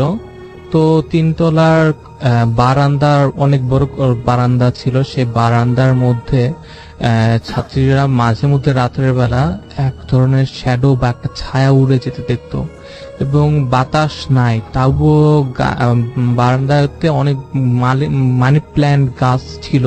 তো বাতাস নাই, কোনো কেউ ভাঙে ফেলে নাই, কিন্তু মানি প্ল্যান্ট গাছগুলা ওই যে ঝুলানো ছিল সেগুলো পড়ে যেত। সেগুলো একটা না, একসাথে অনেকগুলা গাছ পড়ে যেত এবং ওইটা তছনছ অবস্থা থাকতো। তো হঠাৎ একদিন একটা ঘটনাটা ঘটলো একটা স্টুডেন্ট, একটা মেয়ে, তাকে মৃত অবস্থায় বাথরুমের সিলিং এ পাওয়া গেল। সে গলায় উনার দিয়ে আত্মহত্যা করেছে। তো স্কুল কমিটি আর স্কুলের সকলেই এই জিনিসটা খুব ভয়াবহ অবস্থা নেওয়ার জন্য যে স্কুল কমিটি কি করলো, এর জন্য স্কুলটা 3 দিনের জন্য ছুটি ঘোষণা করলো। তো এর পরবর্তীতে 3 দিন পরবর্তীতে মাসখানেক স্কুলটার কার্যক্রম স্বাভাবিক হয়ে আসলো। তো এরপর ঘটলো মেন ঘটনা। স্কুলে সাধারণত বৃহস্পতিবার রাত্রে অনেক স্টুডেন্ট, তার আবাসিক স্টুডেন্ট, তাদের বাবা মার কাছে চলে যায়, আবার অনেকেই থেকে যায়। তো সেদিন রাত্রেও 4-5 জন স্টুডেন্ট সেই স্কুলে স্টে করছিল। তো একটা মুহূর্তে পরের দিন সকালে আয়া বাথরুম পরিষ্কার করতে যাবে, ঠিক তখনই বাথরুমে চলে যায় এবং বাথরুম পরিষ্কার করতে গিয়ে সে এক অস্বাভাবিক দৃশ্য দেখে। সে দেখে বাথরুমের ইংলিশ কমোডের মধ্যে একটি ছাত্রীর লাশ, হাই কমোড ভাঙা, সে উল্টো অবস্থায় সে কমোডের ভিতরে প্রবেশ করা ছিল এবং তার একটা পা, রাসেল ভাই, তার একটা পা তার বডি থেকে একটু বিচ্ছিন্ন অবস্থায় ছিল, একদম বিভৎস অবস্থা। সেই আয়া চিৎকার দিয়ে অজ্ঞান হয়ে যায়। পরবর্তীতে সবাই চলে আসে। আমি রাসেল ভাই সেদিন আমি খুব ছোট ছিলাম সেই মুহূর্তে। তো আমি জিনিসটা দেখছি যে সেখানে অনেক পুলিশ আসে এবং পুলিশ এসে জিনিসটারে ভেরিফিকেশন করে এবং আমি দেখি সেই লাশটা যে চাটাই দিয়ে বাঁধা ছিল এবং অনেক পুলিশ এই ঘটনার পরে সেই স্কুলটা বন্ধ করে দেয়। তো পরবর্তী স্কুলের যে ওই ভবনের মালিকটা ছিল সে ওইটাতে কোনো ভাড়া দিতে পারে না এবং সে পরবর্তীতে ডিসিশন নেয় যে সেটা ভেঙে ফেলে একটা হাই রেস কোনো বিল্ডিং বা প্রপার ডেভেলপার কোম্পানিকে দিয়ে দেওয়া হয় সেই জায়গাটা। তো সেই বিল্ডিং যখন নির্মাণ হচ্ছিল, সেই ডেভেলপার কোম্পানি যখন তাদের বিল্ডিংটা তৈরি করছিল, তখন 3 তলা পর্যন্ত হয়ে যাওয়ার পর 3 তলা এক রাতে তাদের 2 জন শ্রমিক অস্বাভাবিক মৃত্যু হয়। একজন 3 তলার ছাদ থেকে পড়ে মারা যায় এবং আরেকজনকে 1 তলার গ্রাউন্ড ফ্লোরের যে পানির জন্য যে পানি রাখার জন্য যে হাউস রাখা হয় সেই হাউসের মধ্যে পাওয়া যায়। 2 জনের অস্বাভাবিক মৃত্যু পাওয়া যায়। এই ব্যাপারেও অনেক তদন্ত হয় কিন্তু কোনো ফল পাওয়া যায় না। তো সেইখানে হাই রাইজ বিল্ডিং এর মধ্যে আমার যে বর্তমানে যে আমার ফুপু সেখানে একটা ফ্ল্যাট কিনেছে। তো উনি 5 তলায় থাকতো। তো ওই বিল্ডিং এ যখন লিফট বসানো হয় নাই, তখন আমাদের সাধারণত সেই বাসায় যাওয়া আসা করতে হয়। তখন আমরা যখন উপরে যাওয়া আসা করতাম, তখন আমি 3 তলায় ঠিক 3 তলায় প্রবেশ করা মাত্রই আমরা একটা অস্বাভাবিক ফিল করতাম। আমার সারা শরীরে প্রচুর ঠান্ডা অনুভব করতাম এবং অনেকে সেই বিল্ডিং এর অনেকেই নাকি ওইখানে শ্যাডো এবং ছায়া বিভিন্ন জিনিসপত্র দেখেছে, যে একটা ছায়া কালো ছায়া দেওয়ালের ভিতরে প্রবেশ করে গেল। এবং আমরা ওই বাসার মধ্যে বিভিন্ন সময় মনে করেন অস্বাভাবিক ওই 3 তলার ফ্লোরটাতে অস্বাভাবিক ঘটনা ঘটে। তো রাসেল ভাই, এই ছিল আমার ঘটনা। অনেক ধন্যবাদ আপনাকে। আমরা একটা ছোট্ট ব্রেক নিতে দিলাম। আমাদের কাছে ঘটনা পাঠিয়েছেন এমন একজন যিনি যশোর 16 শহর চট্টগ্রাম থেকে, তার পক্ষে স্টুডিওতে আসা সম্ভব হয়, তার ঘটনাটি আমরা পড়ে শোনাচ্ছি। রাসেল ভাইয়া, আমি জানি আপনি সবসময় ভালো থাকেন। ভাইয়া, আমি চট্টগ্রাম ক্যান্টনমেন্ট পাবলিক কলেজে একজন স্টুডেন্ট। আমার জীবনে জিন ভূতের কোনো অভিজ্ঞতা নেই, তবে আমার নানুর জীবনে অনেক অভিজ্ঞতা রয়েছে। আজকে আমার নানুর জীবনে ঘটে যাওয়া একটা ঘটনা শেয়ার করব। ঘটনাটি প্রায় 40 থেকে 45 বছর আগের কাহিনী। আমার নানা তখন সরকারি চাকরি করতেন, সেজন্য চাকরির খাতিরে তাদের সিলেটের চুনাঘাটে থাকতে হতো। বলে রাখা ভালো, আমার নানা নানু দুজনেই পরহেজগার মানুষ ছিলেন। বিশেষ করে আমার নানু সারা রাত নামাজ পড়ার অভ্যাস ছিল। আমার নানুরা সরকারি বাসায় থাকতো এবং বাসাটা ছিল অনেক বড়। বাড়িটির পাশে অনেক বড় একটা পুকুর ছিল এবং বাড়িটির পেছনে পুকুরের এক পাড় ঘেঁষে একটা অনেক পুরনো বট গাছ ছিল। এই বট গাছটা বাসার রান্নাঘর থেকে দেখা যেত, কিন্তু যে পাশ দিয়ে বট গাছ দেখা যেত সে পাশে কোনো জানালা ছিল না। ছিল শুধু ছোট ছোট 4টা খোপ।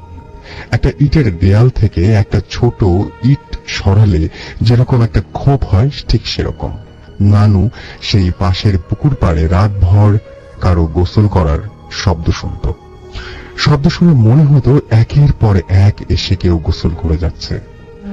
তাদের মাঝে একদিন নানুর ছোট বোন ও 8-9 বছরের এক ভাতিজি বেড়াতে এসেছিল। নানু এই ব্যাপারটা তাদের সাথে শেয়ার করেন। তারা এই ঘটনা শুনে একদিন সারা রাত খোপ থেকে তাকিয়েছিল। তখন তারা শুধু শব্দ শোনে, কিন্তু কাউকে দেখেনি। এর কিছুদিন পর ভর দুপুরবেলা সেই গাছের নিচে 7টা মিষ্টির পাতিল দেখতে পেল। ওই দিন বাসায় কোনো এক কাজের জন্য 3 জন দিনমজুর এসেছিল। তারাও মিষ্টির পাতিলগুলো দেখতে পায় এবং ওই ভাতিজিকে সেখান থেকে একটা মিষ্টির পাতিল আনতে পাঠায়। কিন্তু নানু মানা করলেও তারা বলে এটা কোনো জিনের কাজ হতে পারে না, এটা মানুষের কাজ। তাই তাদের মধ্যে একজন গিয়ে একটা মিষ্টির পাতিল আনে এবং সবাই মিলে মিষ্টিগুলো খায় এবং খাওয়ার পর তারা পাতিলটা ভেঙে ফেলে এবং যাওয়ার পথে একটা ডোবায় ফেলে দেয়। কিছুদিন পর নানু জানতে পারে তাদের খুব মর্মান্তিক মৃত্যু হয়েছে। তারপরও একটি নির্দিষ্ট সময় পর পর পাতিলগুলো দেখা যেত। এগুলো কে আনতো বা কে নিয়ে যেত কেউ জানতো না। তাছাড়া আমার নানু যতদিন সেখানে ছিল ততদিন গোসলের শব্দ শুনেছে। এই ছিল আমার কাহিনী। আমি চট্টগ্রামে থাকি, তাই আসতে পারছি না। ভালো লাগলে পড়ে শোনাবেন। তানভীর হোসেন, 16 শহর, চট্টগ্রাম। এটাই ছিল ঘটনা। এবং আমরা এখন সরাসরি চলে যাব আমাদের অতিথিদের কাছে, যারা আজকে আমাদের স্টুডিওতে এসে উপস্থিত হয়েছেন। এবং আমি প্রথমে পরিচয় করে দিচ্ছি। প্রথম যিনি আপনাদের সাথে ঘটনা শেয়ার করবেন তার সাথে, এবং তিনি এর আগে ঠিক গত সপ্তাহের আগের সপ্তাহে তিনি আরো একবার এসেছিলেন, এবং তাদের বেশ কিছু ঘটনা বাকি ছিল। আমরা সেদিন সময়ের অভাবে সবগুলো ঘটনা শুনতে পারিনি। আজকে তারা বাকি ঘটনাগুলো শেয়ার করবেন। আমি প্রথমে জানতে চাইবো আপনার নাম, এবং আপনি আরো একবার যদি পরিচয় দিতেন। জি, আমার নাম আসিফ। তো আমি আসছিলাম লাস্ট টাইম। রাইট, আমরা চলে যাই ঘটনায়। বেসিক্যালি আজকে যেগুলো গল্প বলবো এগুলো খুব ছোট ছোট, তো আমি ওইভাবে বলছি।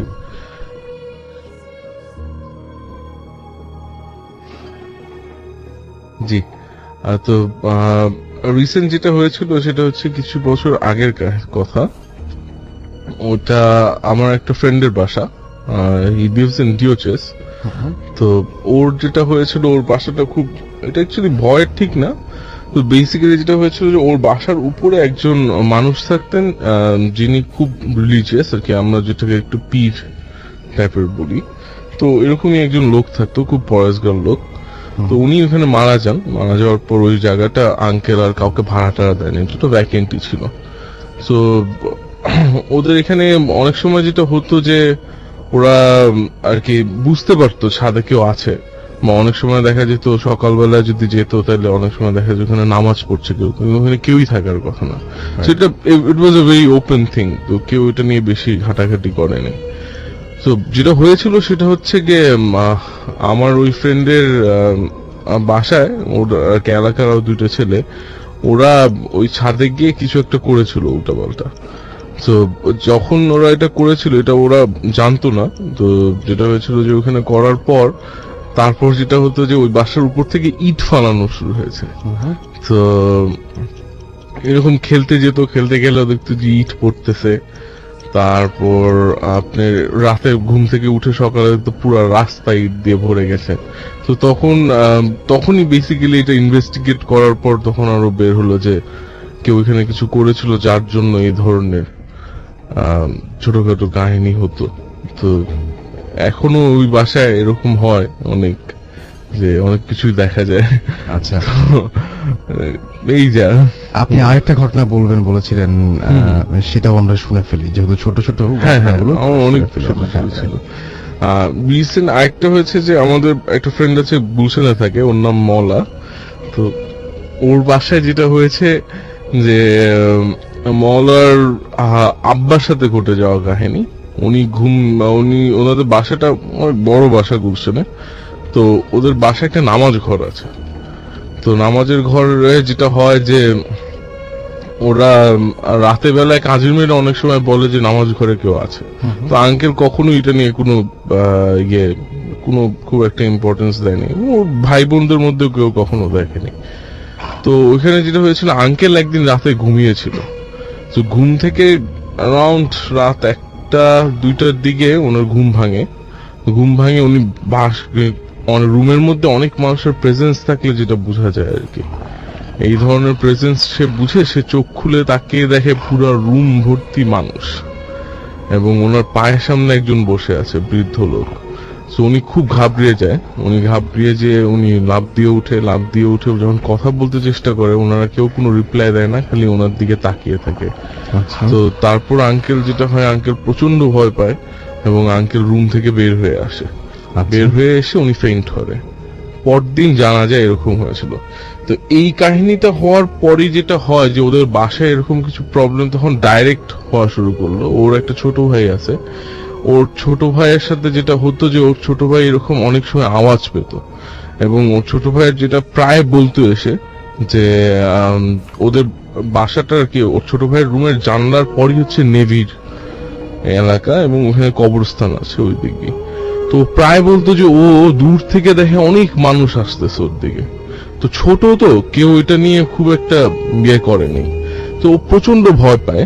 তো যার জন্য আর কি খুব ওকে নিয়ে কনসার্ন ছিল সবাই যে কি ব্যাপার এরকম ভাবছে। তো আমার মহল্লা যে ফ্রেন্ডটা ওর ভাইকে নিয়ে ঘুমায় যে আমি তোর সাথে থাকবো, তুই দেখ, আর কি ভয় পাইস না। তো ঘুমায়, ঘুমের পর রাত্রে 2টা-3টার দিকে হঠাৎ ওর ছোট ভাই ওকে ডাক দেয়। ডাক দেওয়ার পর ও বিরক্ত হয়ে উঠে যে কি হয়েছে, বলে ভাইয়া ওরা আসতেছে, বলে কারা আসতেছে। তো কারা আসতেছে বলে যখন ও বিরক্ত বলে লাইট জ্বালিয়ে দেখে যে একটা টিভি ছিল ওর বাসার সামনে রাখে, টিভির উপরে একটা ছোট ছেলে বসে ওদের দিকে হাসতেছে এবং পা নাড়াচ্ছে। তো ও এটা দেখার পর ডেফিনেটলি এটা দেখার পর কার মাথা ঠিক থাকার কথা না। তো হি র্যানস অফ ফ্রম দ্য রুম, ওর ভাইকে নিয়ে বের হয়। তো ভাইকে নিয়ে বের হওয়ার পর ওরা আবার যখন আব্বাকে ডাকে, আব্বাকে নিয়ে ঢুকে পর দেখে এভরিথিং ইজ ফাইন, কিছু আর দেখা যায়। তো আলটিমেটলি ওরা ইভেন্চুয়ালি বাসাটা ছেড়ে দিয়েছে, বাসায় আর থাকে না। বাট এরপর ওর ভাইয়ের সাথে অনেক কিছু এরকম হয়েছিল, আলটিমেটলি ওনার অনেক ট্রিটমেন্ট করাতে হয়েছে। এখন মাশাআল্লাহ এভরিওয়ান ইজ ফাইন। তো এটা ছিল একটা। আচ্ছা, আমরা পরবর্তী ঘটনা যে আমাদের আরো একজন গেস্ট রয়েছেন আর সে রয়েছেন, আমরা তার সাথে একটু পরিচিত হই। থ্যাংক ইউ রাসেল ভাই। আমি রাসেল ধানমন্ডি থেকে এসেছি। আমি সরাসরি ঘটনাতে চলে যাচ্ছি। ওকে, আমি আমার লাইফে একটা এক্সপিরিয়েন্স শেয়ার করব আজকে। ইট ওয়াজ অ্যাবাউট 1993। আমি যখন স্কুলে স্টুডেন্ট, ক্লাস 8 or ক্লাস 9, আমি আমাদের ফ্রেন্ডস সহ আমরা সবসময় নীলক্ষেত বই মার্কেট থেকে আমরা সেকেন্ড হ্যান্ড বই কিনতাম। তখন একটা ক্রেজ ছিল 3 গোয়েন্দা অথবা আপনার হুমায়ুন আহমেদ, এরকম বিভিন্ন লেখকের বই পাওয়া যেত। তো আমরা ওখানে একটি আপনার দোকান ছিল রীতা বুক স্টোর নামে। তো সবসময় আমাদের সব ফ্রেন্ড আমরা ওই স্টোর থেকেই সবসময় কিনতাম। তো সেভাবেই স্টোরের যে ওনার ছিল তার সাথে একটা ভালো পরিচয় হয়ে গেল। তো একদিন আমি যখন স্কুলে ফেরার পথে আমরা কয়েকজন ফ্রেন্ড মিলে ওখানে গেলাম, যাওয়ার পরে দেখছি যে আপনার যে ওনার ছিলেন, ওনার আমাকে বললেন যে আপনারা তো অনেক ধরনের বই কেনেন, আমি আপনাদেরকে একটা ডায়েরি দিচ্ছি, একজন পার্সোনাল লোকের লেখা ডায়েরি। সেই ডায়েরিটা আপনারা দেখেন, কেনা লাগবে না, আপনারা স্টাডি করেন। যদি এই ধরনের কোনো বইটি পছন্দ হয় তাহলে আমি আপনাকে আরো অনেক দিতে পারবো। তো আমরা নিয়ে আসলাম, নিয়ে আসার পরে অন দ্য ওয়েতে আমরা গাড়িতে 3জন ফ্রেন্ড ছিলাম, একজন সবাই খুলে দেখলাম যে আসলে অনেক ধরনের অনেক কিছু লেখা, অনেক ধরনের আপনার ড্রয়িং আছে, অক্টাগন ছিল। তো আমি I got very interested. I said okay, ঠিক আছে, আমি এটাকে নিচ্ছি, আমি আগে স্টাডি করি তারপর তোমাদেরকে দেবো। তো আমি বইটা নিয়ে প্রতিদিন রাতের বেলায় পড়বো করে পড়া হয় না। তো কয়েকদিন পরে যখন সময় পেলাম, বইটা ডায়েরিটা খুলে দেখলাম যে বেসিক্যালি এটা একটা বিক্ষিপ্ত কিছু ঘটনাকে একত্রিত করে কোনো একজন লোক তার নিজের এক্সপিরিয়েন্সটাকে লিখেছিল। তো ওখানে একটা মজার জিনিস ছিল যে অক্টাগন, আপনি বোধহয় জানবেন রাসেল ভাই, যে ব্ল্যাক ম্যাজিকের সাথে এটা একটা সম্পর্ক ছিল। আর আমি আমার একটা চাচার মাধ্যমে মেডিটেশন সম্পর্কে খুব উৎসাহিত ছিলাম, যে মেডিটেশন মাঝে মাঝে প্র্যাকটিস করতাম। তো আমার ওখানে ওই ডায়েরিতে যখন লেখা আছে একটা নির্দিষ্ট সময় কিছু ওখানে বসতে হয়, তার সামনে আপনার অক্টাগন ড্রয়িংটা নিয়ে আরো কিছু কাজ আছে করতে হচ্ছে। তো করে আপনি যদি মেডিটেশন শুরু করেন, then you can get the supernatural power under your control. তো বেসিক্যালি প্রথমে তো বিশ্বাস থেকে বলবো না, আমি কৌতূহল থেকেই শুরু করলাম। তো আমি সময়টা ছিল রাতে 1:30 থেকে 2টার সময়। তো আমাদের ধানমন্ডি বাসা যখন 1993-তে, তখন আসলে most of the houses were 2-storied houses. তো আমি ছাদে গেলাম, ছাদে যাওয়ার পরে, কারণ বাসায় তো নিশ্চয়ই কারোর সামনে এটা করা যাবে না, তো ছাদে গিয়ে আই ট্রাইড, যেখানে যেরকম ভাবে ইনস্ট্রাকশন দেওয়া ছিল, খুব ডিটেইলড ইনস্ট্রাকশন ছিল না যদিও।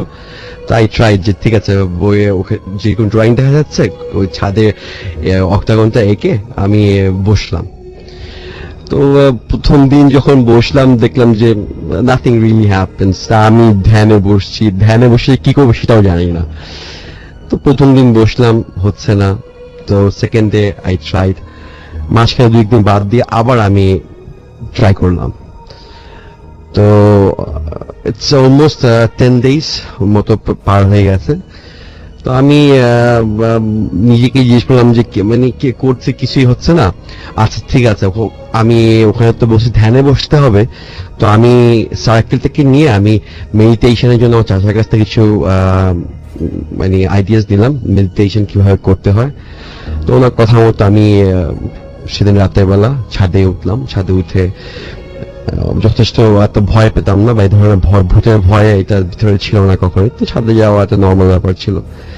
তো ওদের সময় যখন ছাদে গেলাম, যে আমি প্রথমে অক্টাগন থেকে ড্রয়িং করলাম। তো মাঝখানে কিছু সাংকেতিক চিহ্ন থাকে, 5 মানে অক্টাগনের 5টা কর্নারে 5টা চিহ্ন দিতে হয়। সেই চিহ্নটা দেওয়ার পরে ঠিক তার মাঝখানে বসে ধ্যানটা করতে হবে, এটা ছিল ইনস্ট্রাকশন।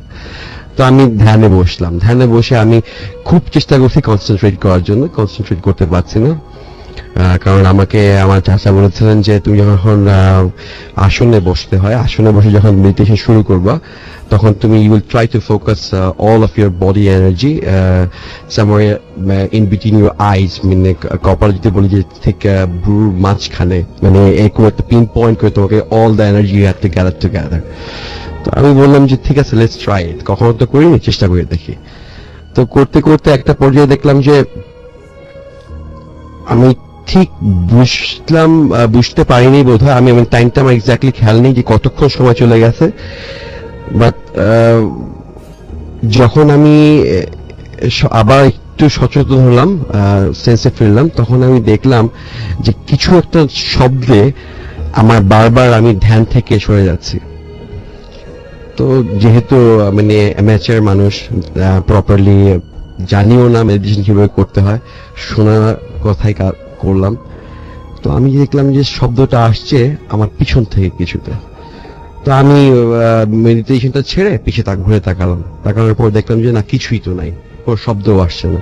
তাই তো মেবি আমি এমনি বোধ হয় কোনো হ্যালুসিনেশন করছি বা কোন রকম শব্দ শুনেছি। তো আই ট্রাইড এগেইন। তো সেকেন্ড টাইম যখন আমি আবার মেডিটেশনে বসলাম, কিছু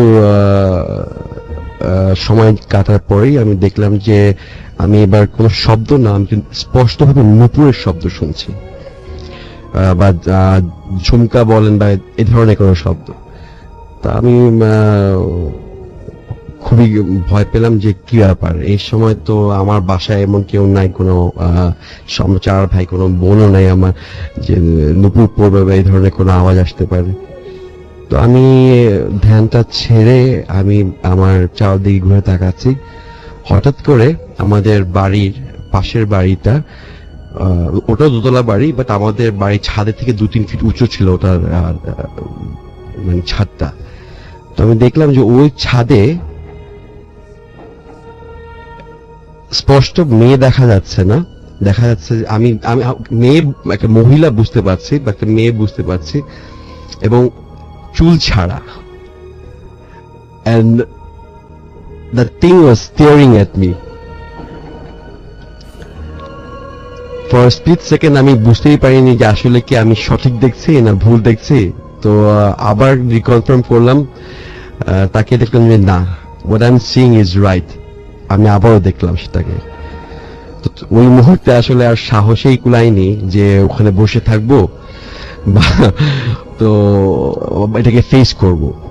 so what I did is আমি ওখান থেকে উঠে দৌড় দিয়ে একেবারেই মানে নিজের রুমে।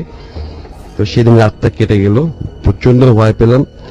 তারপরে যখন স্কুলে যাচ্ছি ফ্রেন্ডের সাথে কয়েকজন শেয়ার করলাম, ওরা বলছে তুই কিছুই দেখিস নি, তুই ফাজলামি করছিস, বাদ দে, এটা কিছুই ব্যাপার না। কিন্তু নিজের কাছে একটা লাগছে যে আমি এত সাহস করে গেলাম, একটা কিছু পাবো, কিন্তু একটা কিছু দেখে খুব ভয় পেলাম। তো আমার হুজুর ছিল একজন, আমার খেয়াল আছে। তো উনি আমাকে যখন কোরআন শরীফ পড়াতেন, আরো বেশি আগের কথা বলছেন, উনি আমাকে বলেছিলেন যে তাবিজ হয় বিভিন্ন কোরআন শরীফ ফেরেশতা, যদি আপনি যান দেখবেন যে কিছু আরবিতে নাম্বার লেখা ছকের মাধ্যমে কিছু ছক কাটা থাকে, স্পেশালি তখন নুরানি কোরআন শরীফ পাওয়া যেত। নুরানি কোরআন শরীফ এখন যদি কেনেন আপনি দেখবেন যে প্রথমেই ইয়াসিন সূরার তাবিজ থাকে, সব সূরার তাবিজ। মানে উনি কি বলেছিলেন? উনি আপনাকে বলেছিলেন এই মানে মানে তাবিজ টাবিজ কি নিতে হয়েছিল ওনার কাছে? না না না, তাবিজ টাবিজ নিতে হয়নি। তো ওই হুজুর আর কি, তো আপনার যেহেতু কোরআন শরীফ তো মানে সূরা আল মানে বাকারা থেকে শুরু করে, তো আমি দেখলাম যে কি হুজুর আগে এগুলি কি, তখন হুজুর ওই কথার মাধ্যমে বলেছেন যে এগুলি হচ্ছে বিভিন্ন রোগের নিরাময় বা মানুষের কখনো প্রবলেম হলে মানুষ এসব এই তাবিজগুলো নিজেরাও ইউজ করতে পারে। এইভাবেই আমার জানাটা ছিল। আচ্ছা, তারপরে কি আপনার মানে এই যে আপনি পুরো জিনিসটা প্র্যাকটিস করলেন, এরপরে আপনার এখনো কি সেই সমস্যাটা হচ্ছে? না না না না, এখন কোনো সমস্যা হচ্ছে না। বাট যেটা হয়েছিল মজার ব্যাপার, তো আমি খুব সাহস করে তখন সূরা জিন, আমার জানা ছিল জিন যদি হয় তাহলে সূরা জিনের কোনো একটা লাইন তা বলতে পারে মানে পড়েন না। তো আমি সূরা জিন এবং সূরা ইয়াসিনের নিজের হাতেই লিখে পকেটে নিলাম যে ঠিক আছে আজকে তো যাবো, আজকে কিছু হলে ভয়ের কোনো কারণ নাই, আই উইল বি ফাইন। যখন রাতের বেলা আবার বসলাম ধ্যানে বসার পর দেখা গেল যে না কিছুই হচ্ছে না, মানে এভরিথিং ইজ নর্মাল। তো একটা আবার আধা ঘন্টা 1 ঘন্টা পরে আমি যখন দেখলাম যে আমি আবার হঠাৎ করে শব্দ শুনতে পাচ্ছি, তো ভিতরে আমি প্রচন্ড ভয় পাচ্ছি এবং আমি শিওর ছিলাম যে আমি এখন চোখ খুলবো, আমি এটাকে দেখবো। আবার মনে মনে সাহস নিচ্ছে যে না, আমার সাথে তাবিজ আছে, কিছুই করতে পারবে না, আমার কোনো ভয়ের কোনো কারণ নেই। আমি চোখটা খুলে দেখলাম যে গতদিন আমি দেখেছিলাম যে ওটা আমার পাশের বাড়ির দেয়ালের মানে ছাদের দেয়ালের পাশে বসে আছে, আর এবার যেটা দেখলাম দ্য থিং ওয়াজ স্ট্যান্ডিং, দাঁড়িয়ে মানে আমার দিকে এগিয়ে আসছে, মানে it's like the thing is floating towards me. তো আমি চেষ্টা করলাম নিজেকে খুব কন্ট্রোল করতে, বাট বোধ হয় 2 সেকেন্ডের মধ্যে আবিষ্কার করলাম যে না, আমার এটাকে ফেস করা বা এরকে ফেস করে কোনো মানে সাহস দেখে এখানে বসে থাকা আমার পক্ষে সম্ভব ছিল না। অ্যান্ড আই কেম ব্যাক, আবার দৌড় দিয়ে চলে এসেছি রুমে। এবং একটা পর্যায়ে মনে আমার খেয়াল আছে আমার পরের দিন খুব জ্বর আসলো, প্রায় 4-5 দিন জ্বরটা ছিল আমার। তো এটা একটা ঘটনা। ওকে, থ্যাংক ইউ সো মাচ আপনার প্রথম ঘটনার জন্য আমাদের কাছে। আমরা আবারও চলে যাচ্ছি এবার রাসেল ভাইয়ের কাছে। থ্যাংক ইউ রাসেল ভাই। আমি আরেকটা ঘটনা বলছি 2003 এর। আমি ওবার 2003-তে প্রথমবার এতেকাফে বসেছিলাম, আমি এবং আমার ছোট 2 ভাই। ধানমন্ডি কোনো একটা মসজিদ, আমি নাম বলছি না। তো এতেকাফ যারা, আমি দর্শকদের জানার জন্য বলছি, যদি কেউ না জেনে থাকেন, রমজানের শেষ 10 দিন মসজিদে বসে যে ইবাদতটা করা হয় ওটাকে এতেকাফ বলা হয়। তো এতেকাফে আমরা 3 জন, আমি, আমার ছোট 2 ভাই, মাজ এন্ড তাসিন, সম্ভবত তারা 2জনই শুনছে। তো ওরা আমার সাথে, আমরা 3 জন একসাথে বসলাম এতেকাফে। তো এতেকাফে যখন আমরা বসছি, তো ওখানে ওই বার একসাথে আমাদের 13 থেকে 14 জন বসা হয়। আর এতেকাফে যখন বসে তখন ওই যে মসজিদের ভেতরে আপনার ছোট একটু জায়গা দেয় আপনাকে, সেটাকে আপনি কাপড় দিয়ে আলাদা করে ক্লোজ করে নিতে হয়। তো সবাই যারা বসেছেন তারা সবাই বেশ বয়স্ক ছিলেন, আমাদের 3 জন ছাড়া। আমার ছোট 2 ভাই বলছে আমি বড়, তার চেয়ে 2 জন ছোট। তো বেশিরভাগই ছিলেন মুরব্বী, বয়স 45-50-র উপরে, 3 জনই শুধু আমরা ইয়াং ছিলাম। তো যেহেতু প্রথমবার বসেছি এতেকাফে, তো হুজুর ইমাম সাহেব এতেকাফে প্রথম দিনই এশার নামাজের পরে আমাদেরকে বললেন যে এতেকাফে তো রাতের বেলা নামাজটা পড়তে হয় সেহরির আগ পর্যন্ত। তো আপনারা চেষ্টা করবেন যে মসজিদের প্রথম 4টা লাইন, মানে আমরা মানে মসজিদের রাকাতের 4টা রাকাত পরে দাঁড়িয়ে নামাজ পড়ার জন্য, অথবা পারলে আরো পিছিয়ে যেয়ে নামাজ পড়ার জন্য। তো হুজুর তখন আমাদের কিছু বলেননি যে কি কারণে। তো আমরা মনে করলাম বোধ হয় ওকে হুজুর বলেছেন, এটা এতটা গুরুত্ব আমরাও দেইনি।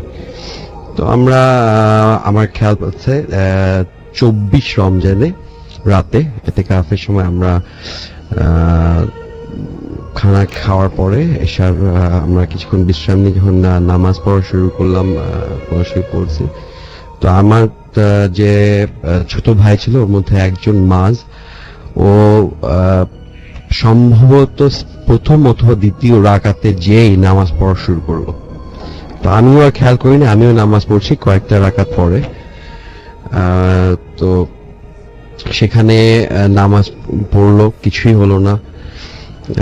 কিছুক্ষণ পরে, ঘন্টা দেড়েক পরে আমরা দুজনেই বললাম যে একটা কাজ করি, খুব টায়ার্ড লাগছে, আমরা তো নামাজ তো পড়লাম, যদি কোনো কোরআন শরীফ পড়তে হয় আমরা আমাদের টেন্টের ভিতরে যেই পড়ি। আমি বললাম ঠিক আছে, সেই আর 1-1.5 ঘন্টা বাকি, সবাই তো যারা মুরব্বীরা ছিলেন, মুরব্বীরা আসলে ওনারা একটার পর পরে জাগতেন না, তারা শুয়ে পড়তেন, আবার সেই সময় উঠে সেরি খেয়ে ফজর নামাজ পড়ে ইবাদতে বসতেন। আমরা যেহেতু ইয়াং ছিলাম তখন ঠিক আছে আমরা পড়ি। তা আমি আবার যখন খারাপ লাগছে তো টেন্টে আসলাম। টেন্টে এসে আমরা শুয়ে শুয়ে আমি তসবিহ পড়ছি, আমার ছোট ভাই মাস ও হাফেজ, তো সে নিজে নিজেই কোরআন শরীফ পড়ছে, চোখ বন্ধ করে কোরআন শরীফ পড়ছে। তো কতক্ষণ সময় পার হয়েছে জানি না, হঠাৎ করে দেখলাম আমার ছোট ভাইটা, ওর কোরআন শরীফের আওয়াজ আমি শুনতে পাচ্ছি না, আর আমি তসবিহ পড়ছিলাম, মনে মনে পড়ছি, আমি চোখ বন্ধ করছি, খুলছি, বাট ঘুমাইনি। তো আমি ওর আওয়াজ না শুনে মনে করলাম ও বোধহয় ঘুমিয়ে পড়েছে, ঠিক আছে ঘুমাক, সেই সময় ওকে ডাকবো। আমি আগেই বললাম যে আমি চোখ খুলছি আর বন্ধ করছি। তো যে টেন্টের চাদরের মাঝখান থেকে হঠাৎ করে আমার চোখটা গেল, কারণ মসজিদে রাতের বেলা এত লাইট জ্বালানো থাকে না, কিছু 2-1টা ডিম লাইট জ্বালানো ছিল, আর মোটামুটি প্রফ্লোরটাই অন্ধকার। তো আমি যখন যেখান দিয়ে ঢুকতে হয় টেন্টে, সেই টেন্টে হয়তো কাপড়টা নড়তেছে, খুব নড়াচড়া করতেছে। তো আমি হঠাৎ করে চোখটা যে গেল, তো আমি ইউজুয়ালি যদি কোনো লোক ঢোকে, মানুষ ঢোকে, তারপরে শুয়ে থাকলেও কিন্তু অন্ধকারের মধ্যে দেখবেন যে একটা মানুষের হাইট আপনার 5 ফিটের উপরে ন্যাচারালি এত চোখ যাবে প্রথমে। তা আমি দেখলাম যে কোনো মানুষ নেই, কি মনে করে জানি নিচে তাকাতেই দেখলাম মানুষ বলবো না বামন বলবো, আমি ঠিক জানি না, ভীষণ কুৎসিত চেহারা, হাসছে, এবং দেখে মনে হচ্ছে যে খুব ছোট বাচ্চা, আবার চেহারাটা অনেক বয়স্ক মানুষের মতো, কিন্তু বেশ ভয়ঙ্কর টাইপের। তো ওটা দেখে আমি যখন খুব ভয়ে কোনো রিয়াকশন না করে তাকিয়ে আছি, ঠিক ওই মুহূর্তে আমার ভাই মাঝ, ও যে জাগনা ছিল আমি জানতাম না, ও হঠাৎ করে এত জোরে চিৎকার করলো, ওর চিৎকার আমি উঠে বসলাম, আর ও রীতিমতো আমার লাফ দিয়ে আমার কোলে বসার অবস্থা। তো আমিও বেশ ভয় পেলাম, মানে প্রচন্ড ভয়, আমিও টেন্ট থেকে বের হতে সাহস পাচ্ছি না। বাট বাকি যারা 10-12 জন মুরব্বীরা ছিলেন আমাদের সাথে বসছেন, তো ওই চিৎকার চিল্লাচিল্লিতে বাকিরা সবাই জাগলেন। তো আওয়াজ শুনতে বুঝতে পারলাম যে কেউ কাশি দিচ্ছেন, উঠেছেন সবাই। তো সবাই চিল্লাপাল্লা শুনে আসলেন আমাদের টেন্টে, এসে বললেন যে কি হয়েছে। তখন আমরা ঘটনা করে বললাম যে আমরা এইটা দেখছি, এরকম ভাবে এই ধরনের ফিগার আমরা দেখে খুব ভয় পাইছি। তখন আমাদেরকে মানে মসজিদে মুয়াজ্জিন ছিলেন, উনি আমাকে বললেন যে আপনারা নামাজে শোয়ার আগে কোথায় কি করতেছিলেন। আমরা বললাম আমরা তো ভাই নামাজ পড়তেছিলাম হুজুর, নামাজ পড়ে টেন্টে ব্যাক করলাম। কোথায় নামাজ পড়ছেন?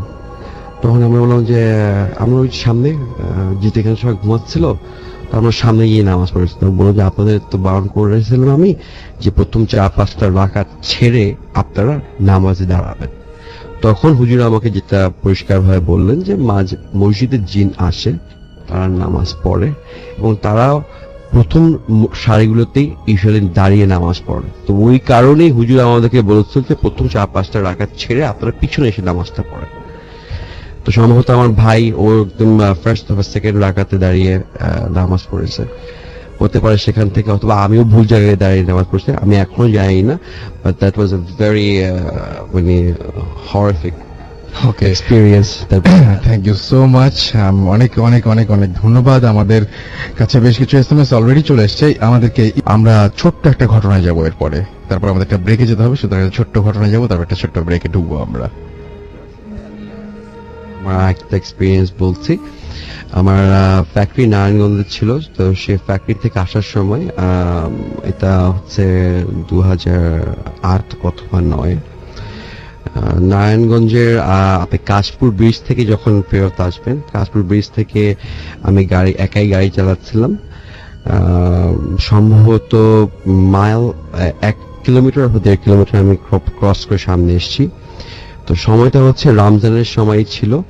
তো ফ্যাক্টরি থেকে তখন ইফতার বেশ মানে করে ফেরার পথে আসলে অনেক জামে পড়তে হয়, সে কারণে আসলে ঠিক আজান দেওয়ার মানে মাগরিবের আজান হওয়ার 5-10 মিনিট আগে আমি ফ্যাক্টরি থেকে বের হয়েছিলাম, যাতে রাস্তাটা ফ্রি পাওয়া যায় এবং খুব যাতে দ্রুত ড্রাইভ করে আমি শহরের ভিতরে ঢুকে যেতে পারি ট্রাফিক থেকে অ্যাভয়েড করার জন্য। তো স্বভাবতই রোজা ছিলাম এবং গাড়িতে পানি ছিল, কিছু ফ্রুটস ছিল। ইফতারটা আমি করছি, ইফতার গাড়ি চালাচ্ছে এবং পানি খাচ্ছি, হয়েই ছিল। তো আমি যখন কাশপুর ব্রিজ থেকে ক্রস করছি তখন কোনো এক মানে আমার ঠিক এক্স্যাক্টলি খেয়াল পড়ছে না, আমার গাড়িটা মানে ইউজুয়ালি আমি তো গাড়ি নিজে ড্রাইভ করি, তো গাড়িটা যদি আপনার অনেক লোকজন বসে আপনি বুঝতে পারবেন যে আপনি যখন এক্সেলারেশন করবেন গাড়িটা অনেক হেভি লাগবে আপনার কাছে, অন্য কেউ না বুঝলে চালক তো অবশ্যই বুঝবে। তো আমি ফিল করছি যে আসলে গাড়ির জিপ ছিল, তো আমি জিপ থেকে বেশ মানে 2-3 জন লোক থাকলে এত মানে এমন ওজন হয় না যে জিপে আসলে এক্সেলারেশনের কোনো সমস্যা হয়। তো আমি খুব জোরে এক্সেলারেশন করছি, গাড়ি স্পিড উঠছে না, স্লো যাচ্ছে একটু, চলছে এমন বন্ধ হয়ে গেছে, চলছে বা নর্মালি যে স্পিডে যাওয়ার কথা সেই স্পিড আমি পাচ্ছি না। তো আমি বারবার ইঞ্জিনের কোনো বাতি জ্বলছে কিনা বা কোন রকম কোনো ইন্ডিকেশন দিচ্ছে কিনা গাড়িতে আমি বারবার খোঁজার চেষ্টা করছি। তো দেখলাম যে না, গাড়ির প্রবলেম নেই, অটো গিয়ার গাড়ি ছিল, তো মানে গিয়ারে কোনো ট্রান্সমিশনের সমস্যা হওয়ার কথা না। তো আমি সিগারেট ছিল আমার, আমি সিগারেটটা 2 সিটের মাঝখানে, ড্রাইভিং সিট এবং পাশের সিটের মাঝখানে ছিল সিগারেট প্যাকেটটা। তো এক হাতে গাড়ির স্টিয়ারিং ধরা এবং আরেক হাতে সিগারেট প্যাকেটটা খুঁজছিলাম। আর বাই দ্যাট টাইম অলরেডি আপনার মাগরিবের আজান হয়ে গেছে এবং নামাজের আজানের 5-7 মিনিট পার হয়ে গেছে।